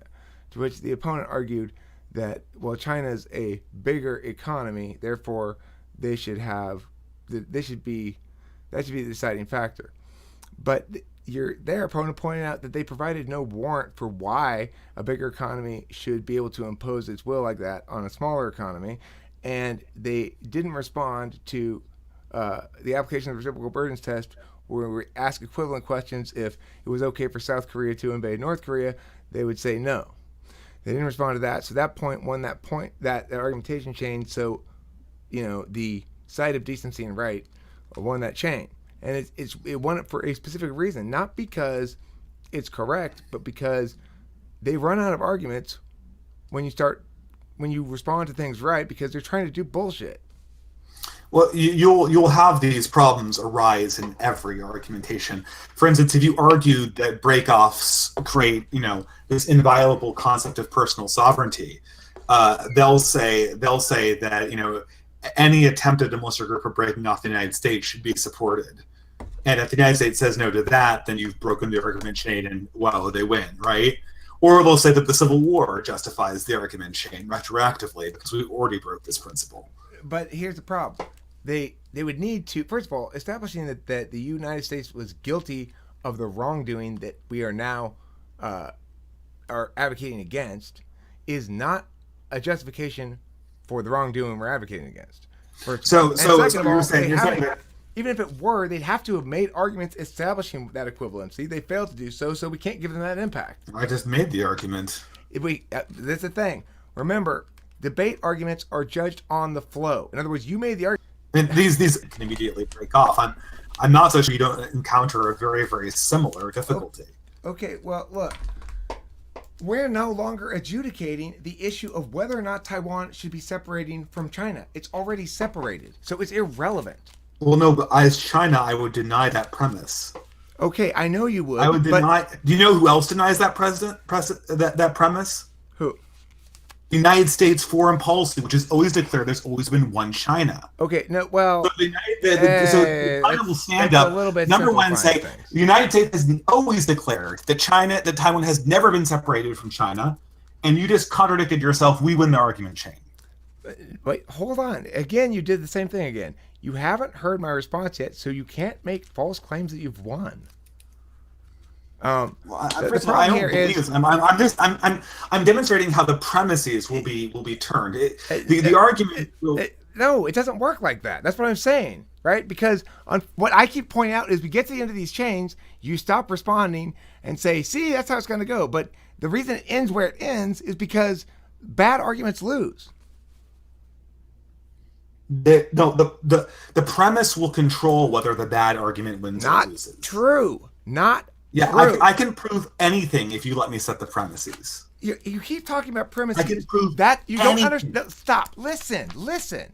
There are actually three levels of argumentation in any sophisticated argument. There's meta framework, and contention level. Okay, so when you're talking about premises, that makes no sense because you might be talking about contention level arguments. You might be talking about warrants, for example. You might be talking about observations. What I think you're actually talking about is observations.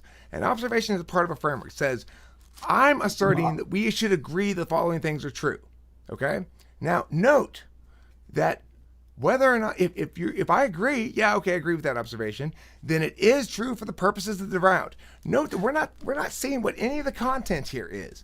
I'm describing the way the mechanics of debate are enable you to objectively determine the outcomes of certain kinds of argument chains because of the reciprocal burdens test, which allows all this work to be done. And what I'm saying is we can do that without knowing what any of the content is. We can just put in A, B, C, various variables for content, and we can still determine who won the round. But I'm talking about, when I say premises, I'm talking about value premises.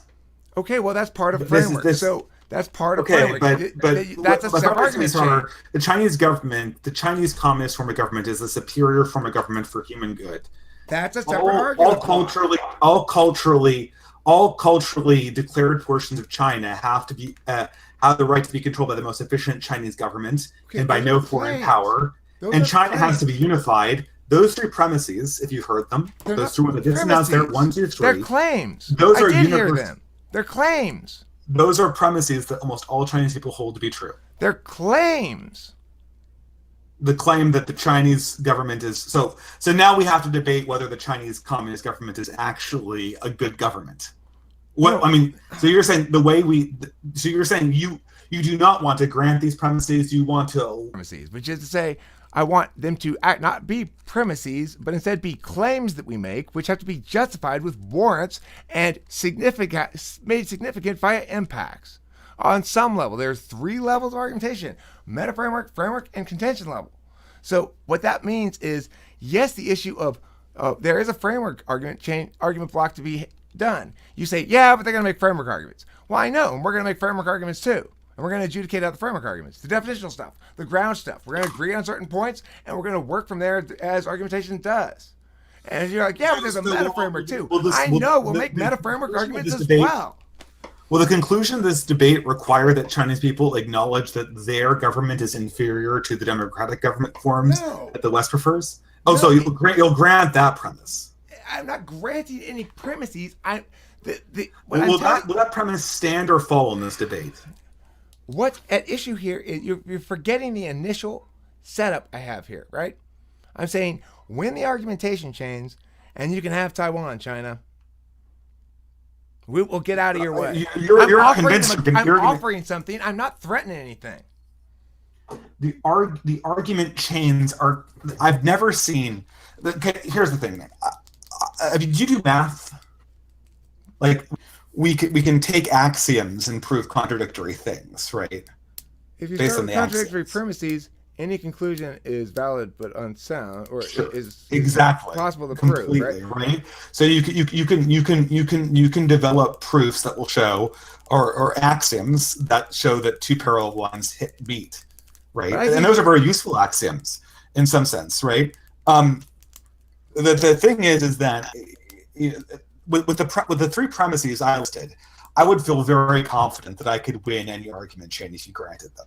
But they're not premises, they are framework arguments. They're claims. So in other words, you have your framework arguments, I have my framework arguments. I don't grant them. We have to argue out those argument chains too. We have to argue out the prefer our framework argument chains as well. You're pretending as though you just totally, you say, well, if I'm going to make these claims and therefore it's impossible to decide anything. No, I know we both get to make framework claims and they have to be argued out. You have to justify your ground assertions. Just as I did. I mean, you can't just. I mean, like, what are your ground assertions in this debate? Well, I mean, first of all, I would make much milder ground assertions and point out the fact that we have to prefer mine because they aren't slanted in my favor. They're neutral and fair, and that's going to win that framework argument. They'll say that theirs are neutral and fair, but they'll be wrong. That's why they'll lose that framework argument. They've slanted it specifically. They made it specifically slanted to favor their side. If I produce a neutral framework in comparison, obviously we have to prefer the neutral framework, so their framework will be tossed aside by any objective third-party judge. It doesn't matter what the actual content of the thing is. If it is as I've described, then the correct objective adjudication of the debate argumentation block will be determined the same way by every single objective qualified judge. This is a prediction, but I don't see it really manifesting.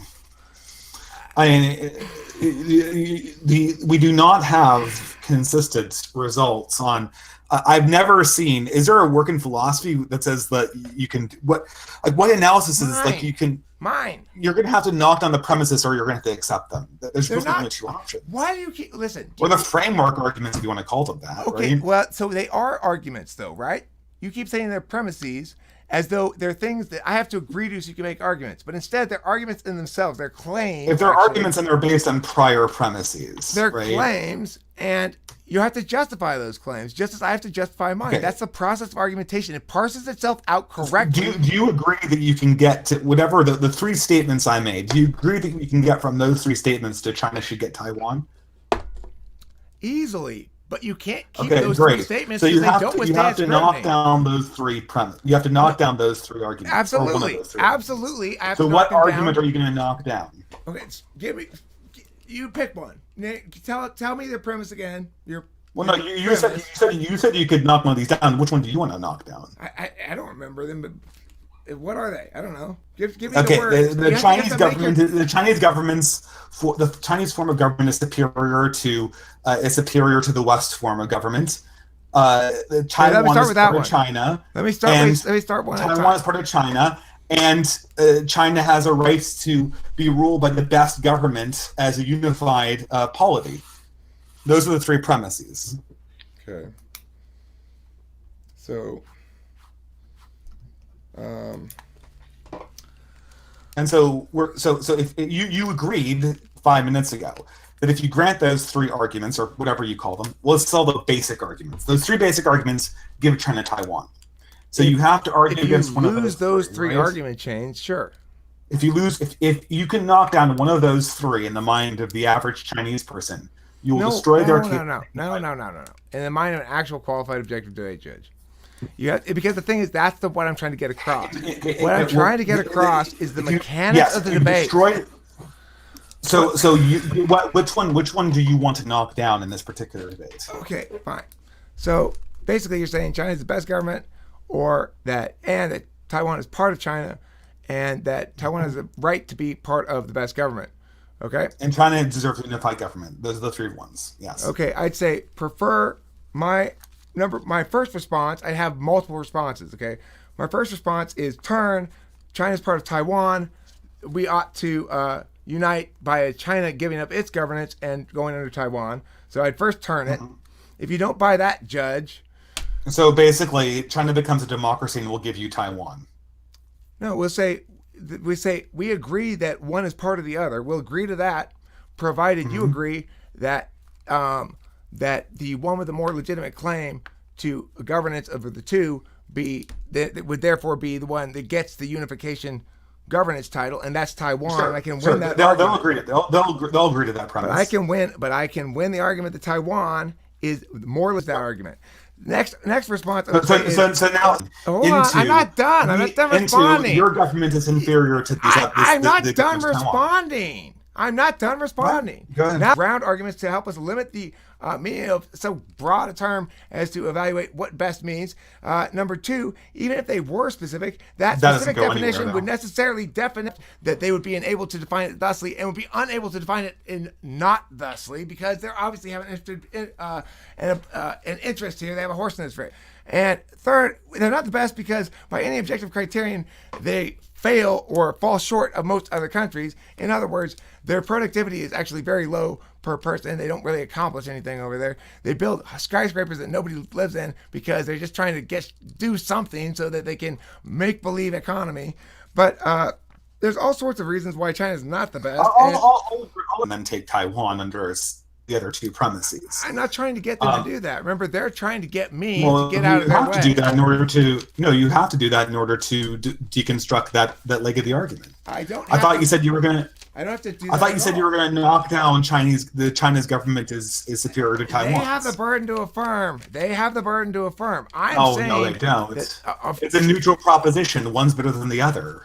No, it's not. The proposition is based upon what action changes the status quo.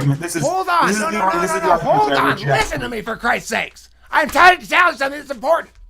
The proposition depends upon what changes the status quo.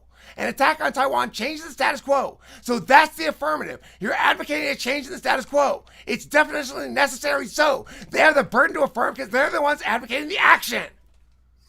The status quo is that we have a one China policy. The status quo is that China's not attacking Taiwan. I thought the debate was over. China should just get Taiwan. Okay, well, no. It's the United States should get out of the way. In other words, we shouldn't prevent them from using force. We shouldn't. Well, that's the promised outcome if they win the argumentation. Out of the way, Taiwan will not continue to fight against China. Okay, well, that's the promised outcome if they win the argumentation change. What I'm telling you is that's objectively determinable.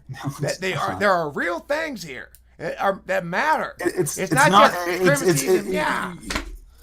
The only way you won the argument is asserting that you won because I'm not saying I won the argument. I'm trying to actually talk to you about argumentation. But you want the way that this argument hypothetically was won is that you said you shifted the burden, which I mean, okay. I didn't shift the burden. The burden's always on the affirmative. Otherwise, people can go into work and say, "Sorry, I'm late. Aliens abducted me." Prove it's not true. No. They'll say that the burden will be on you. No, but China I'm explaining to you this is a quality of reality. Okay, the off has the burden. If you're making claims and they're in dispute, you've got the burden to establish that the claim is true, not the other person to establish the claim is false. Otherwise, I could just say you can invert this though. Can I ask you a question? Can you give me something that you think is in the status quo that should be changed? Compulsory education, public schools. Okay, so make your case. Public schools, as they currently exist, are a vestigial leftover from a system that was a workaround of something that's no longer a problem. In other words, back in the day, people had farms and they had to send their kids to a central location to learn. This was so because there were a limited number of books, and so libraries and the location thereof was important since people couldn't read stuff not on books. And there's a lot of reasons why classroom education exists as it does. However, compulsory classroom education in public or private schools in the United States as it exists in the status quo or as it existed when I was a kid is a horror show of an anachronism that is tantamount to torture for lots of kids. It's the only segment of the population that we forced to go someplace, even though they've done nothing wrong, and stay there, even though they've done nothing wrong, and be in the company of people who don't like them, even though they've done nothing wrong, and abuse them, even though they've done nothing wrong, and compel them to go back there day after day, even though they've done nothing wrong, regardless of how much they don't want to. So I'll just tear apart this argument since you have the burden. We've had public schools for far before this. There were public schools in the ancient world. There are public schools in China. B, we compel children to do any number of things. We compel children to stay with their parents. We compel children to eat their vegetables. We compel children to go to bed at 8 p.m. We don't do this to any other population. We also don't have a standard by what is torturous or what is bad for children. That's just thrown out there with no justification. You just say it's better, and I didn't hear justification, so it obviously must not be better. So, since you fail to meet those three criteria, you have the burden of proof. I win. Okay, again, but you stop that. You haven't heard my responses. Okay. First of all, well, okay, your first response is not your first answer. Tradition is non-responsive because I said it is an antiquated leftover from a tradition we no longer need. So it's non-responsive to simply say it's traditional because, in fact, that plays into my whole point. The second response you said is that there are other forms of compulsion we use against children. That may be true, but that doesn't mean it's a good thing to use compulsion against children. And in my mind, compulsion against children is generally almost never justified, and there are ample ways in which one can attain the desired results without compulsion. So why are we utilizing it, especially against those most vulnerable to compulsion? You don't respond to the core normative question at all by simply pointing out that descriptively in the existing status quo, compulsion is used. That doesn't counter my point that compulsion is bad. Now, in the last one, let me finish responding to your last point. That I have no standard. I absolutely produce a standard when I said we use this matter of approach with no other population in the country, in society at all. Only with children do we act like this, and therefore it's bad. Your whole rebuttal was non-responsive, sir. You didn't make any actual headway, and I've responded to it by pointing that out, sir. And so, no, you do not win. No, I did. I made functionally the same points you made against the Taiwan argument, right? No. You questioned the idea of an objective standard. It's a different. It's you a showed different how argument. It was internally hey, through we're in a different debate space here. It's a different argument. Well, how is it different debate? It's the same. What's changed is now that you have the burden, right? No, so I can just I know, and I have a burden. I have a burden to argue about education, not China and Taiwan. That's what it means to affirm. I have a burden, but it limits the scope of my burden. No, it doesn't. I mean, the scope of your burden, for Christ's sakes. I thought you did the scope of your burden wasn't limited in the Taiwan debate. We went over to the question of what is better government. For God's sake. In the Taiwan-China thing, what I was telling you, which you continue to not respond to, is that I would like to, as president, implement this policy that would engage Chinese people to engage in the argumentation chains, okay? By putting out this carrot. Actually, these argumentation chains end at a certain point because of the reciprocal burden test, which you didn't respond to, okay? And then you asked me, stop! And then you asked me, you said, what's something you're advocating for? And I said, education shit. And now I'm affirming, yes, now I have the burden. And you're like, okay, well then you have the burden to defend the thing you were talking about before that's not what you're affirming. No, I don't have the burden to defend that thing I was talking about before that's not what I'm currently affirming that you asked me to affirm.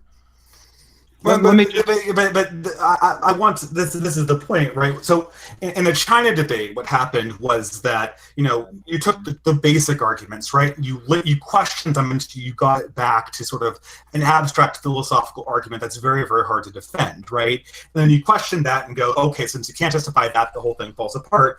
But then you saw how I could do the same thing to your school argument, right? I could sort of parse out. I could take you back into a bigger argument until the argument doesn't become tractable, and then you just lose. You lose leverage, right? I'm gonna have to jump in here, guys. Well, hold on. I'm doing a bad job moderating this. So let me jump in and just sort of clear the air here. Okay. Sure. What I perceive to be the disputable point, and so you guys can correct me if you think this is wrong. Sure. But so I'll contribute this. It seems like the point is that under sort of, in the subject of a framework debate, you're battling frameworks, right? It seems to be the case that what the Chinese people would regard as value neutral is something that we wouldn't regard as value neutral. Like for us, something like reciprocal burdens or, liberty and stuff like that would be something that's value neutral. It's objective, publicly verifiable criteria, but the Chinese people might reject that. So I guess the fundamental point that needs to be debated is how ought we reconcile incommensurable ground arguments?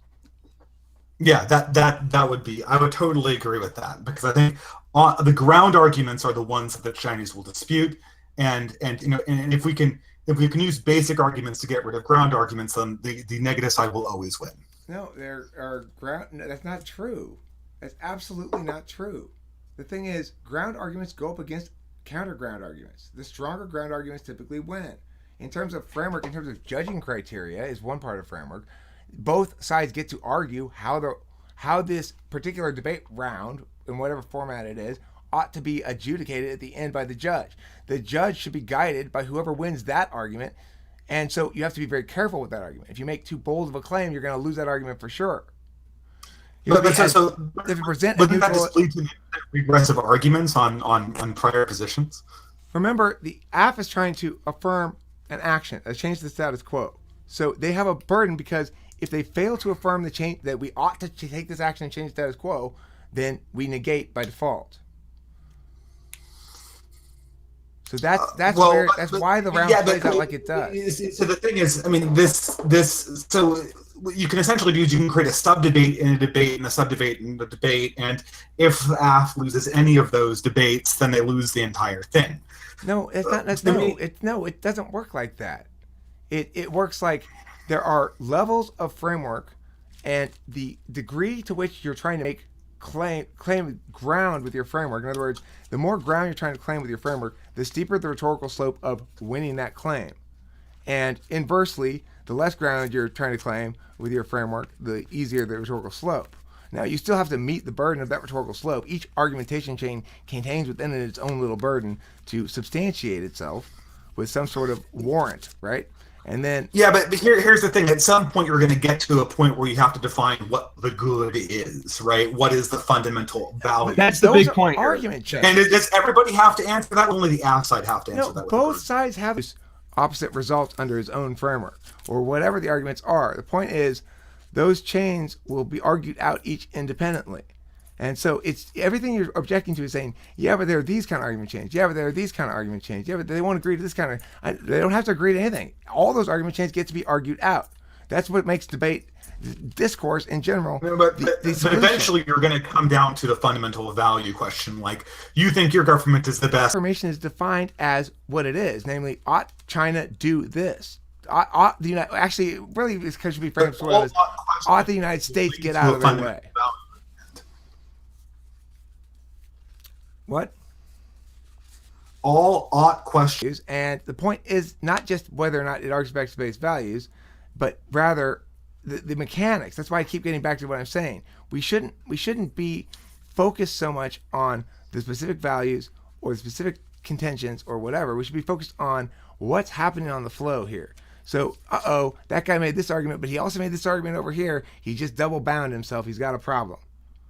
And if the opponent points it out and makes the argument and what the impacts on the flow from that, then the judge has no choice, if they're being fair, but to go, they lose all their impacts on that double bind.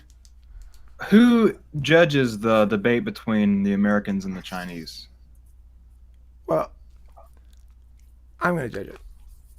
But this is the thing. It's not designed. It's not designed to actually. It's not designed to actually give, like, to. It's designed to. I will be fair because it's not designed to produce a winner or a loser ever. It's designed to keep to keep the argumentation going as long as possible so that Chinese people try to defend their position and learn something in the process. But what if they ultimately? Well, I shouldn't be making arguments. I feel very confident that they will continue to make the three basic arguments or three basic premises that I stated initially. Well, They will continue to believe that their government's the best, that China should be unified by a single government, and that Taiwan's part of China. Okay, well, I have a lot of data on it because I got a video that's got, I don't know, hundreds of comments on it about actually make. They say the U.S. did equivalent things. Okay. Which is true. Yes, and doesn't justify their behavior. I'm not trying to defend U.S. action. I'm critiquing Chinese action. Sure. Or proposed Chinese action. And then they additionally will say long history means that we're one people and we need to be together. And I point out that that's premise 3. That doesn't justify the proposed action, which is namely China forcibly or sort of forcibly taking over Taiwan, nor did you give any reason why it ought to, except the claim itself with the observation that you were one people for a long time. You didn't actually make any argument there, okay? But additionally, even if we were to accept that, there's no reason why Taiwan shouldn't be in charge of China. And so, but I just gave you the three arguments they made, right? They all maintain that China needs to be in charge because the Chinese government is the best government there is because that's it maintains. That's not the argument they make. They don't make that argument. That's a distinct warrant from the argument they actually make. I don't know. In my experience, the Chinese do make that argument. And not in this particular. I mean, I'm talking to you about actual. Like I made this video about a year ago or more, and I've continually get steady stream of comments on it. I know what the Chinese people are arguing. They're not arguing that China is the best government. They argue it's better than Taiwan. No, they don't even argue that. That's what they say. We're one people, and so we have to be together again, and obviously we're in charge. They just don't really go into that, you know.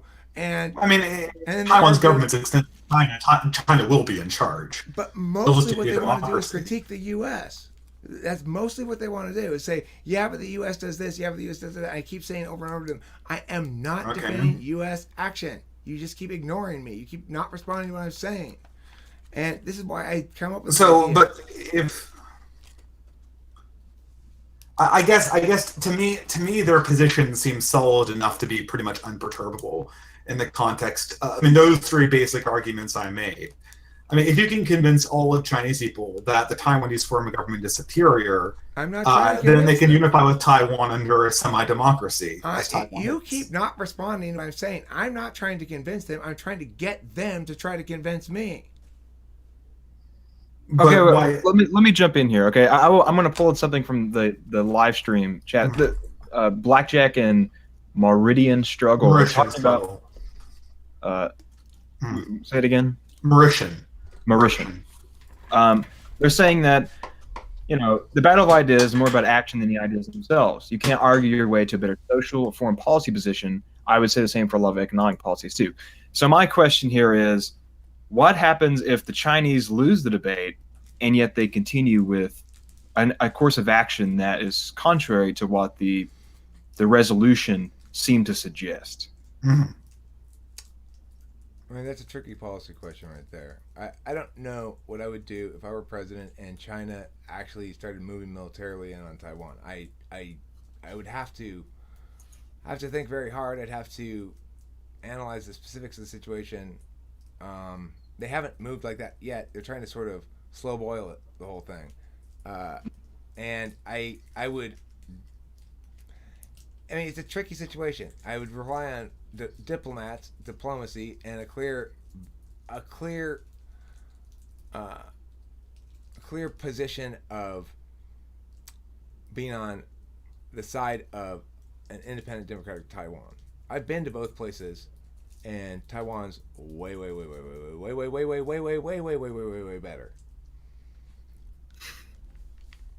Mm-hmm. So, yeah, I mean, I think they'll definitely, regardless of how a debate is scored, the Chinese will persist in their foreign policy. That's how all of history has worked, and that's how it will continue to work. Well, I mean, the idea is designed to change people, not change policy. not decide policy. It's designed to enable people to engage ideationally on a more real, honest, fair, decent, moral, and correct level. Okay, I mean it's designed to do that. I mean, I will have to see how it works as, I mean, a tautological mechanism or a pedagogical mechanism. I'm highly skeptical of mechanisms like this. Most people do not respond to it. It's what talking with famous people is. It is an ontological optimization machine. It optimizes each of us who participate in it regularly. Me too. I get my fucking ass busted down plenty. See, I might seem kind of like, yeah. I get a little meh sometimes, but I am afforded no status or privilege around here. I get my ass whipped occasionally too. Castro kicked my ass in an FE and a social, what I should have done socially debate, which I was guaranteed to lose, but he whipped my ass despite my best efforts, and I just had to go and say, "Good game, dog. You killed me." It happens, you know. You lose some ones. You lose some fights. So we've been going on for 2 hours. Do you guys want to do one more topic? I have a question. Sure. You can do one more topic. Cool. Earlier, Eric said something I think is a very good point, and I thought it was very profound. He said that I wrote it down here somewhere. Oh yeah, okay. The means of expressing our culture is the same means that we use to critique our culture. So my question, or sort of the topic I want to throw out to discuss, is to the extent that the West has roots in Christian virtue ethics, as the Distributist explained earlier, to what extent can the West slough off its Christian roots and keep its morality, and keep its sort of respect for liberty and autonomy and individual rights and things like that? To what extent can the West slough off traditions like Christianity or religion that's informed Christian ethics, or the Western ethics that are in place, and still without going a fundamental change in how we engage morally? I don't think it can. You want me to go first? Is that what you said? No, Yeah, my answer is super short. It can't. It can't. It can't move forward without Christianity. Well, my answer is, I like Christianity. Christianity, we can't get rid of the way in which the metaphysical ecosystem has built up around us. The metaphysical ecosystem is comprised of foundational narratives, which include the story of Christ and the idea of God sacrificing his only son in order to redeem all of humanity for their propensity for sin, which is obvious and inherent. But the thing is, I don't think it's not possible to move forward past Christianity, because that would be to imply that we could exist as individuals in a culture that it was so shaped by those narratives without internalizing or being part of those narratives. I understand my own behavior through comparisons to Christ, even though I don't consider myself a Christian at all. But I do think that the notion of Christ being somebody who didn't transgress and who made the right decisions is this. I have a aspirational, grasping sense that it exists out there, and that if you try hard enough, you almost think you're going to get there at some point, until you always inevitably fall short and then fuck up and you do something stupid. I like that. I like having a simple node to express a whole bunch of redemption optimization narratives and stuff. They're going to implicitly be linked to Christ for all of human history. Now, at the same time, if you want what's going to happen going forward morally? Well, first of all, one thing I got mentioned: cryptocurrency will kill government, and then autonomy will rise as a consequence, but maybe chaos too. I think the answer is the slabs, the meaning slabs, Yalorianism. Yalorianism is the future of humanity. All praises Yalor. I, as Archpastor of Yalorianism, heartily endorse the religion. So just to repost off of that, currency is only worth the guns that support it. Cryptocurrency will in the end be supported by force, and if people do not think that's going to be a reality, they're in for a big surprise. Not something I've really considered. I'll think about that. That's a good observation. I have to think about that. I mean, if cryptocurrency kills governments, it will be replaced by warlords who support the cryptocurrencies. I mean, like I said, I do acknowledge that the extent to which cryptocurrency destabilizes government too much could have a total net increase of chaos and destabilization and a decrease in civil society, and that might be bad. I'm not denying that. Mm. No, and it will certainly happen. This is the thing: is people under the fundamental unit in society is trust, reliance, stability, and force. Autonomy is a secondary concern that emerges sociologically after those are developed, which is why you see these huge disagreements on premises and value agreements in between societies. I would say that the thing you're talking about is a metaphysical-physical distinction. It's true that things like autonomy and justice are metaphysical concerns, and they are foundational to the metaphysical realm in the same way that things like you're talking about, realist concerns, are foundational to the physical realm. It's a distinction between normative and prescriptive. Oh, I mean, what's normative and prescriptive? What's the difference between normative and prescriptive? Well, for example, you should go see that movie. You're really going to like it. Versus, you shouldn't kill that guy. That's not right. Okay, one is a statement of one's a prediction, and the other one is a statement of oughtness. One is a claim, a prescriptive Prediction, claim. yeah. You should go see that movie, and it's justified by a prediction. I believe you will like it, or it's justified by another claim. I believe that you will like it. A prediction.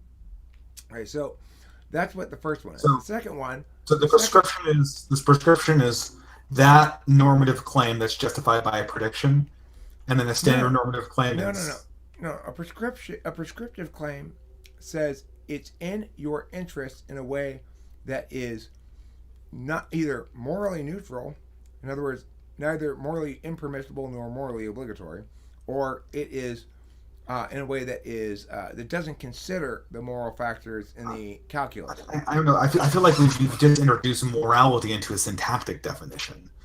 Well, it's because the modal verb should or ought is used in two distinct ways, and so it makes sense that we'd have to distinguish between the manner in which the word definitionally is used. For example, if I say that's my dog and I'm talking about a person, I'm using a different meaning of the word than I'm saying that's my dog, bark bark, right? Same word. Well, same situation here. There's different meanings of the word should or ought, and one is prescriptive and one is normative. And so we have to acknowledge that distinction when determining what kind of claim we're talking about. Well, I don't even know syntactically what you mean.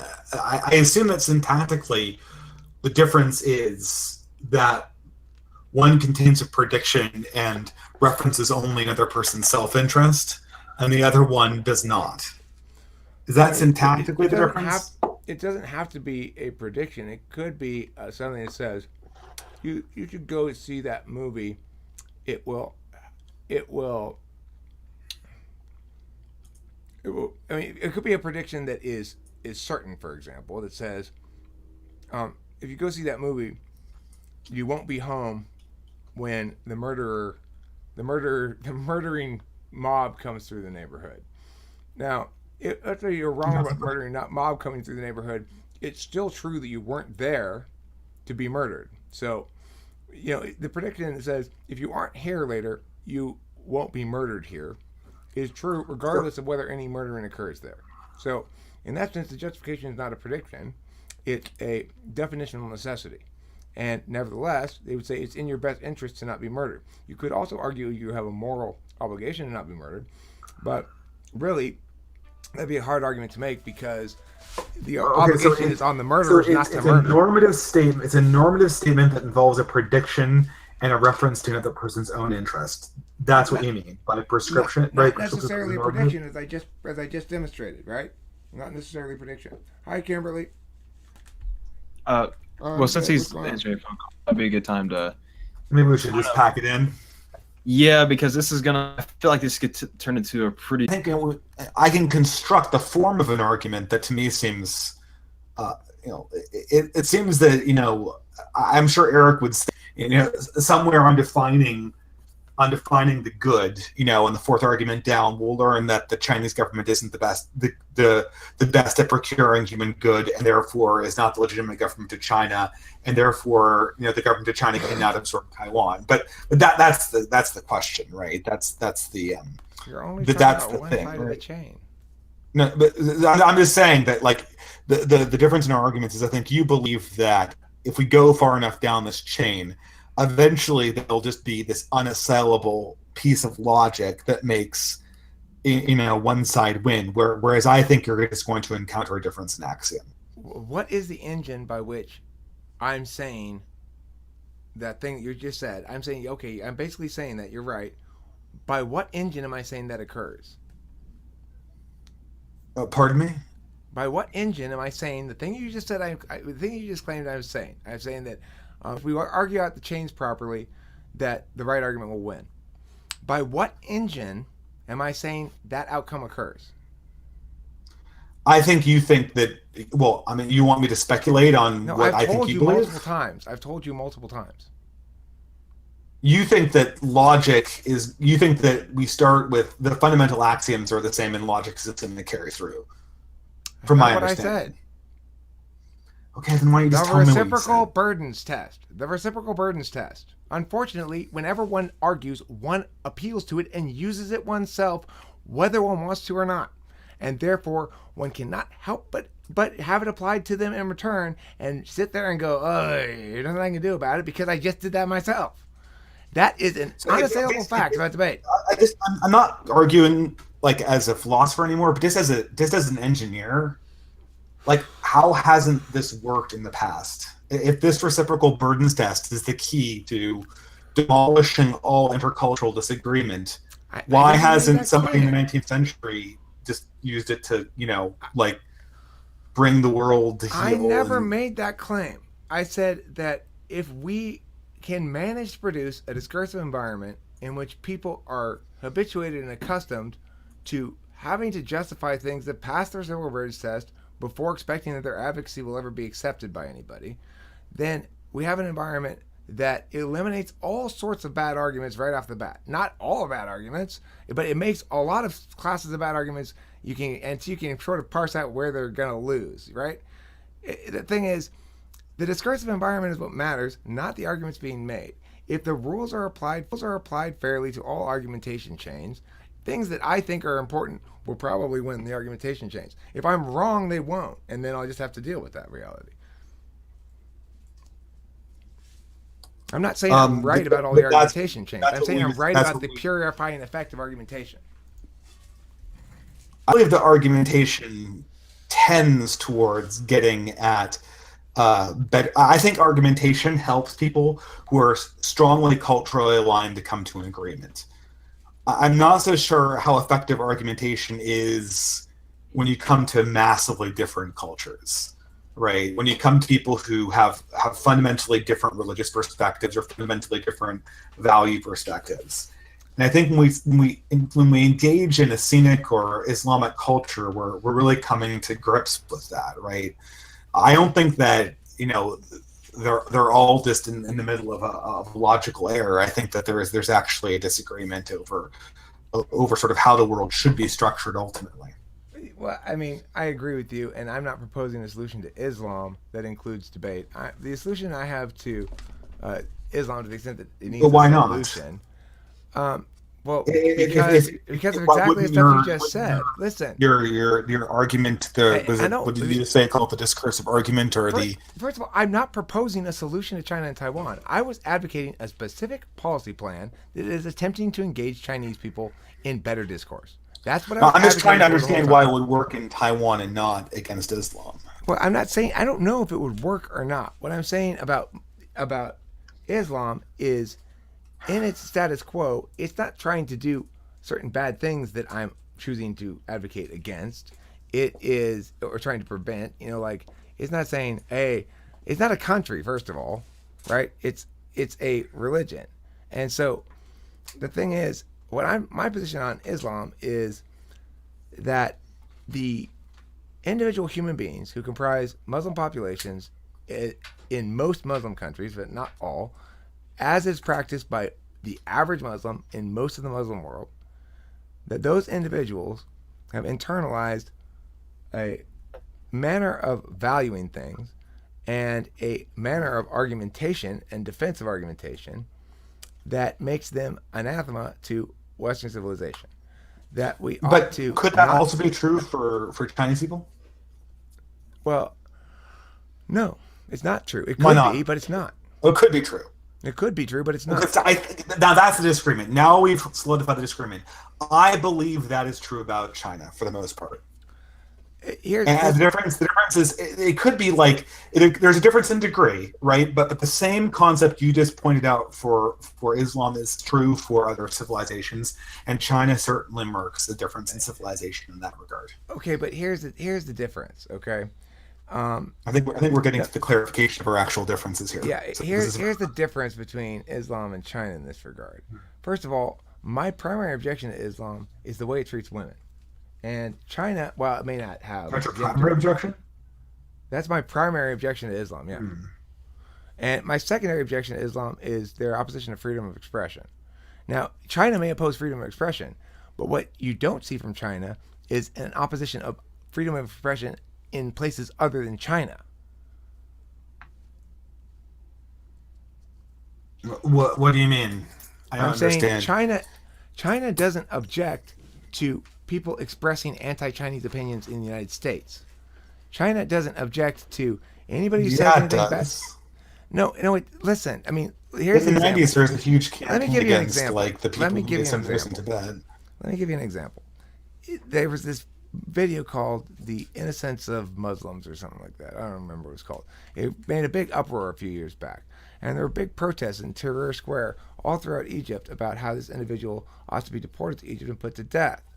So the thing is, there's no equivalency that you can point to in China. They're not making public protests. The actual people of China, maybe the government is, but the actual people of China individually don't care enough to protest or throw a fit. They don't find it sacred. They want to avoid conflict about it and not talk about it. Well, see, I would consider this to be a difference, but I think the primary difference is that Islam is ultimately expansionistic and China isn't. I mean, that's a good point as well. Territorial ambitions for the length of its civilization have always been limited to what it considers the borders of China itself. Okay, which really end to the furthest south being Thailand and the furthest north being Korea and Japan. They don't go beyond that. The other thing, though, is nation as a rhetorical claim or a rhetorical device, a way of making claims upon people, functions differently than religion does. Even though there's crossover of the two sets, it functions very differently. So Islam's making claims about things that aren't public policy, that are, that ought not be public policy, or that most other cultures and most other people and most other places in the world would think of as not matters of concern for other people. So in other words, it's like most people and most cultures in the world don't think that whether or not the woman has her face covered or something ought to be up to the husband. It runs afoul. It's like they missed out on several hundred years of metaphysical growth or something that the rest of the world managed to somehow, one way or the other, by crook or nook, internalize the gist of it, that we can't really justify treating a whole class of people as being basically property, or the tools of another class of people. It's fucked up. Islam's fucked up in every single sense of the word. It's fucked up. And so my solution to it is very simple. Don't bomb them. Don't fucking go send army men over there. Don't whatever. Just keep them in where they are, and sell them guns. Say, listen, we have got a big sale on guns. I've got AKs. I've got assault rifles. I got Desert Eagles. I got fully automatic guns. I got all kinds of guns, and we are selling them cheap. If you are Muslim and you live in this area here that we have fenced off, you can buy one for real cheap. And, I can think of a problem with that. well, listen. No. Okay. We have a strict prohibition on boats, planes, fast cars, other things that allow them to transport themselves away from the region where we have them cordoned off. And we say, you guys go at it. You guys figure that shit out. And then we will never bother you again. We promise we're not going to bomb you one more time. I'm not going to send one more army man over there, okay? You stay in your region and you are perfectly safe from us. I don't care what kind of a terrorist you are, we're not going to drone you. Never again will we do that. We're not going to throw you in a fucking Abu Ghraib prison and torture you. You guys kill yourselves, okay? Have at it. Kill your way to democracy. So how do you stop them from making boats again? Oh, well, I mean, that's why we have a Navy. It's called blockade. Well, currently the West is not blockading; it is actually importing them with its own navies. Well, So I'm advocating the a problem is preferable not alternative. Islam here. I mean, I agree. I'm advocating a preferable alternative. We're on the same page there, sir. Let's not do the stupid shit we're doing now. Let's not invite them in. I have a test. If they want to come in, all they got to do is draw a big picture of Muhammad with poop on his face. They got to pee on the Quran. They got to say, fuck all of Muhammad's not his prophet. Muhammad sucks his dick. And laugh about it. And when I fully believe that they aren't overly attached to their symbolic fucking representations of the sacred, then maybe I'll let them in. If they want to do all that and prove that they aren't overly attached to their bullshit, then fine, you can come in. Oh, you don't like that test? That's the problem. You don't like that test. That's the fucking problem. Take the test. Piss on the ground. Come on. If they pass that test and you let them in by the millions, will you be upset if their children don't agree with them and go back to practicing Islam? I don't want to let anybody in by the millions, okay? The test is, we only have one tester. You could have millions of people pass that test. We have one tester. He's an 87-year-old guy. He works very slowly. Sometimes it takes him weeks to test one Muslim. And this seems like you just want to have a restrictive immigration policy.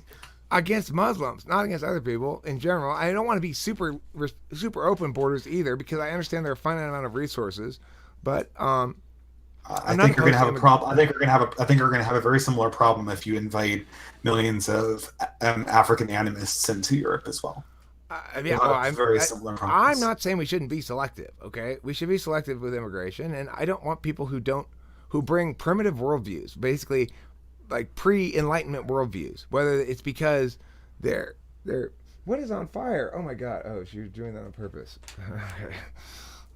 I smell smoke. I'm like, Kim's lighting sheet music on fire for a beautiful succulent display she made. It came out pretty kick-ass. I bought her this old vintage violin case to use as a succulent display / planter thing, and I gave her a couple pieces of sheet music from an old book of sheet music I had, and it looks great. It looks like you'd see it in some sort of magazine of making plant displays or whatever.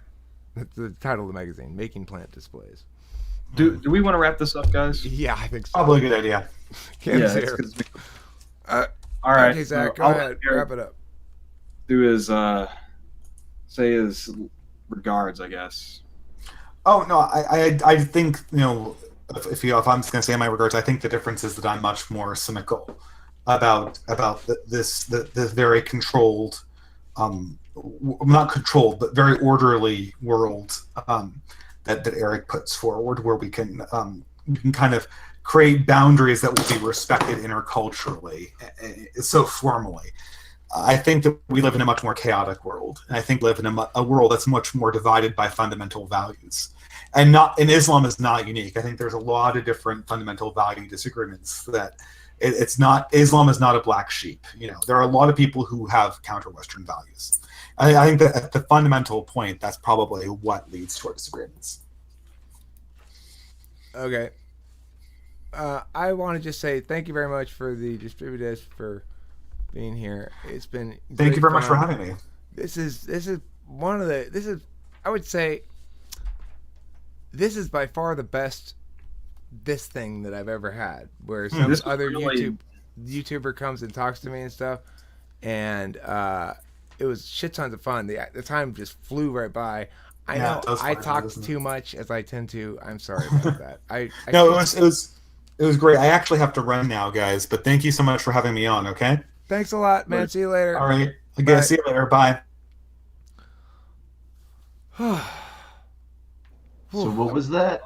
Did you Zach? hear I have no idea what was going on. But it was... Before I stop streaming, let me also just say, Zachary, thank you, dude. That was great fun and great idea. And somebody, it's like, people are always saying, you should blah, blah, blah, to whom?